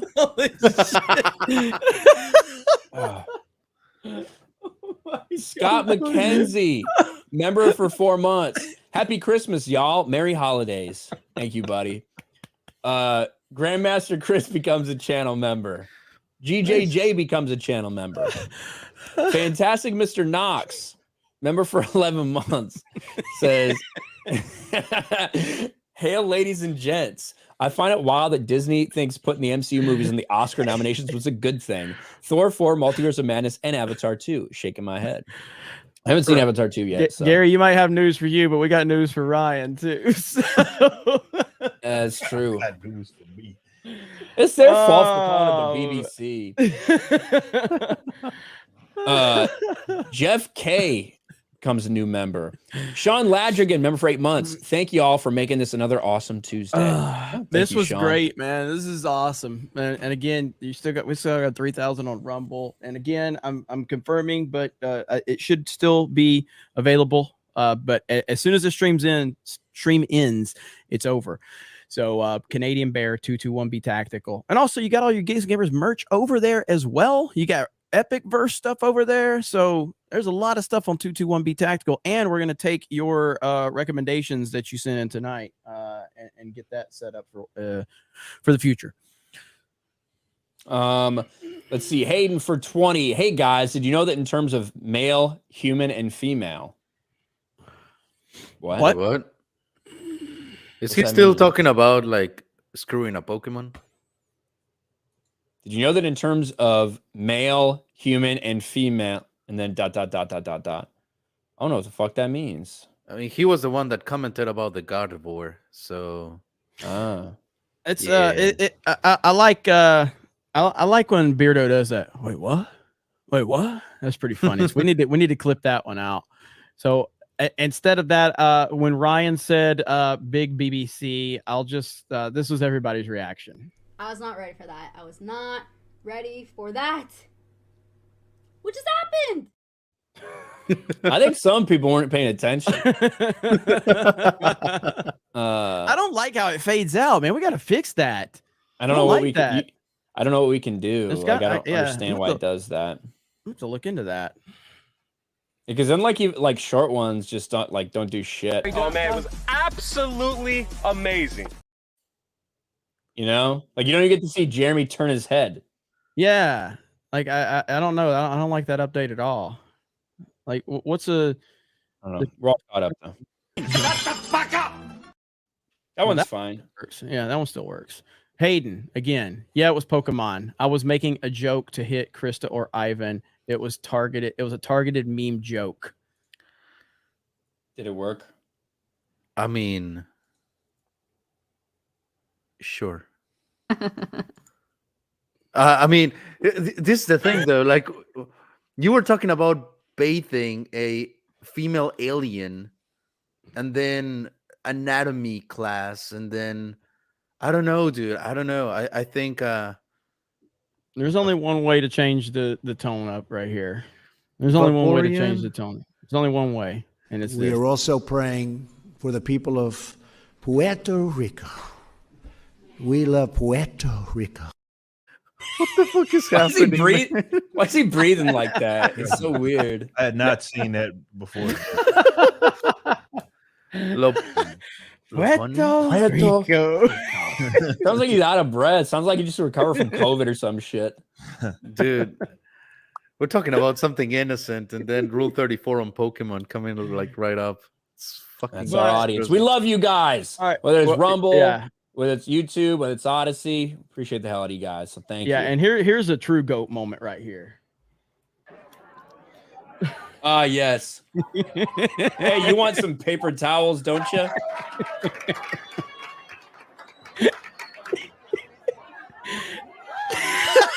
Look at that follow through, bro. He's fucking can't look at him following through, bro. He's cashing out, bro. Oh man, that's so fucking good. Look at him. Oh, he's fucking cashing out, bro. He Oh, took man. that way too seriously. Dude, didn't someone made a game about that? That it was like having to like score points. I don't know, but that would be a good one if they did. God, Trump's so damn funny, man. God, he's funny. Oh, that follow through, man. Funny thing is, they're probably like have some like organization that they're supposed to do, so everybody gets like one thing or whatever. Trump's just fucking chucking it like it's fucking hats at his rallies. You know what I mean? Oh man. Oh man. But yeah, this was a great episode of Tuesday night's main event. Really do appreciate all of you. Really blown away. Rumble, the massive audience over there. Thank you to Odyssey. Love you guys. Appreciate you guys as always. Strong support, and obviously our YouTube audience. Really great. Thank you guys so much. Huge turnout tonight for Tuesday night's main event. And we're going to continue with the content on all of our respective channels, and we'll be back obviously for gaming and everything. We've got several gaming streams lined up for Geeks and Gamers Play. And don't forget Weebs and Waifus as well. Drunk 3PO will maybe he'll hit 69,000 at some point. Maybe. I don't know. We'll see. You got My Nerdy Home. What do you got going on your Twitch channel? Yeah, I am building a Lego Batmobile. The big one. I'm building the big one. So I'll be doing that tomorrow, probably during the day before the G&G Girls stream on Geeks and Gamers Live. And what's going on with that, Krista? I don't know yet. Is Lady Ripa gonna be there? I texted her today, but I haven't gotten a response back. So maybe she's more than welcome to come on. Yeah, I don't know to respond. Yeah. So yeah, the girls will they may do a panel stream or they may do some gaming. Not sure yet, but Geeks and Gamers Live. Make sure you subscribe to that channel. Ivan, don't do an Ivan style plug of like, okay, well, we have and take like 45 fucking minutes. Just give me a quick version of the Pokemon Weebs and Waifus stuff you got going on. We have a super awesome Pokemon tournament coming up. If you want to get all the bitches and more bitches after that, you have to subscribe to Weebs and Waifus because we got the cheese. Are you happy with that? There you go. I'm very happy with that. That was really good. I really appreciate that. Where was it? There was right here. Jay's the kind of guy who sits on 68,999 subs for 8 months. That's not even funny because that's true. I don't understand that, but that's how it is. Man. Yeah. Ripa, anything going on with the Ripaverse? I know you've been updating a little bit on ISON. Yeah, I'm just gonna be working right now. Though we do got that sale, 15% off all merchandise up through the 16th. That's hats, shirts, posters, all that. And if you order up over $75, we'll waive the shipping for all domestic orders. So yeah, get in on that sale if you missed out on like the shirts and all the merchandise that were associated with the. Of course, you can still get cover C, but of course we got to sell for the actual physical merchandise. We'll guarantee that obviously you can get it by Christmas if you order by the 16th. So I got my hat in. Hell yeah! Oh yeah, hell, check that out. Sick. There it is. Looking sexy. Let's see. Are we caught up? We got a few more that came in, right? We have a few more, yeah. All right. Let's see. Where we at? Don't overthink the Pokemon jokes. Just another awkward sandwich eating cutscene. Freaking Pokemon has a very awkward, like sandwich eating cutscene is cringe. Take her for $5. Jennifer Lawrence didn't know that Arnie and Carl Weathers both identified as women during the filming of Predator. Ignorance is not an excuse. It's true. Hayden says, if you never saw the Vaporeon copy pasta, you would never get the Pokemon joke I made. Much love to everyone. Hope everyone had a great night. Well, thank you for all the super chats tonight, Hayden. We appreciate it. Thanks so much. And now I'm disturbed to know what the Vaporeon copy pasta is. Hayden's awesome, man. So Hayden, appreciate you, buddy. All right, guys, we're going to end it there. I'm going to leave you with our intro tonight. And then I hope you guys will go to 221B Tactical. Check out all of your Geeks and Gamers needs over there. Thank you for all the support. Have a great day, and we will talk to all of you later. Bye, everyone. Real quick. For the Emperor for 5. Jeremy, I started replaying Mario Galaxy. The goat. Now, look, I will say, Super Mario World is the best Mario game ever, arguably the best game ever. But I love Mario Galaxy. I think Mario Galaxy 1 and 2, they're essentially the same game, but there's some magic with the first one. But Mario Galaxy is phenomenal, especially on the Switch, because if there was any flaw with Mario Galaxy, it was the Wiimote. I hated the Wiimote and the nunchuck. I hated it. So adding it with the Pro Controller ability and taking away a lot of that motion bullshit, that was a game changer for me. So Mario Galaxy is amazing. So and then Jolly Roger, remember, chat says search for Christian Rock's couching on YouTube. It's a meme now. Pull it up and check the cartoon version too. It's disgusting and funny. All right. Christian Rock couching on YouTube. Thank you, Jolly Roger. All right, have to check it out. And yeah, Cam, man, you're fantastic tonight as always, buddy. Appreciate you. Thank you to all the mods. We're gonna leave you with tonight's intro. Have a good night, and we will talk to you. Yes, tomorrow. Yes, Canadian Bear Plushie. Patriot Outpost tomorrow for politics. Go subscribe to Patriot Outpost. Thank you guys. Have a great night, and we will talk to you later. Bye, everyone. Hey you! It's the final day to order your Canadian Bear plushie. Don't miss your chance to own and cuddle with this adorable little celebrity-adjacent plushie. Johnny from the Karate Kid really likes him. Do 20 push-ups in your knuckles. You understand, you stupid bear? He's really close friends with Gina Carano. And larger YouTube channel creators. Cluck, motherfucker. Drunk 3PO has become famous for a lot of things, but the most important thing he has ever done is the Canadian Bear. All the ladies love him. So don't walk away a sad bear. You still have one last chance to go to 221B Tactical and grab yourself a new little Canadian friend. Happy shopping! I'm a Canadian bear.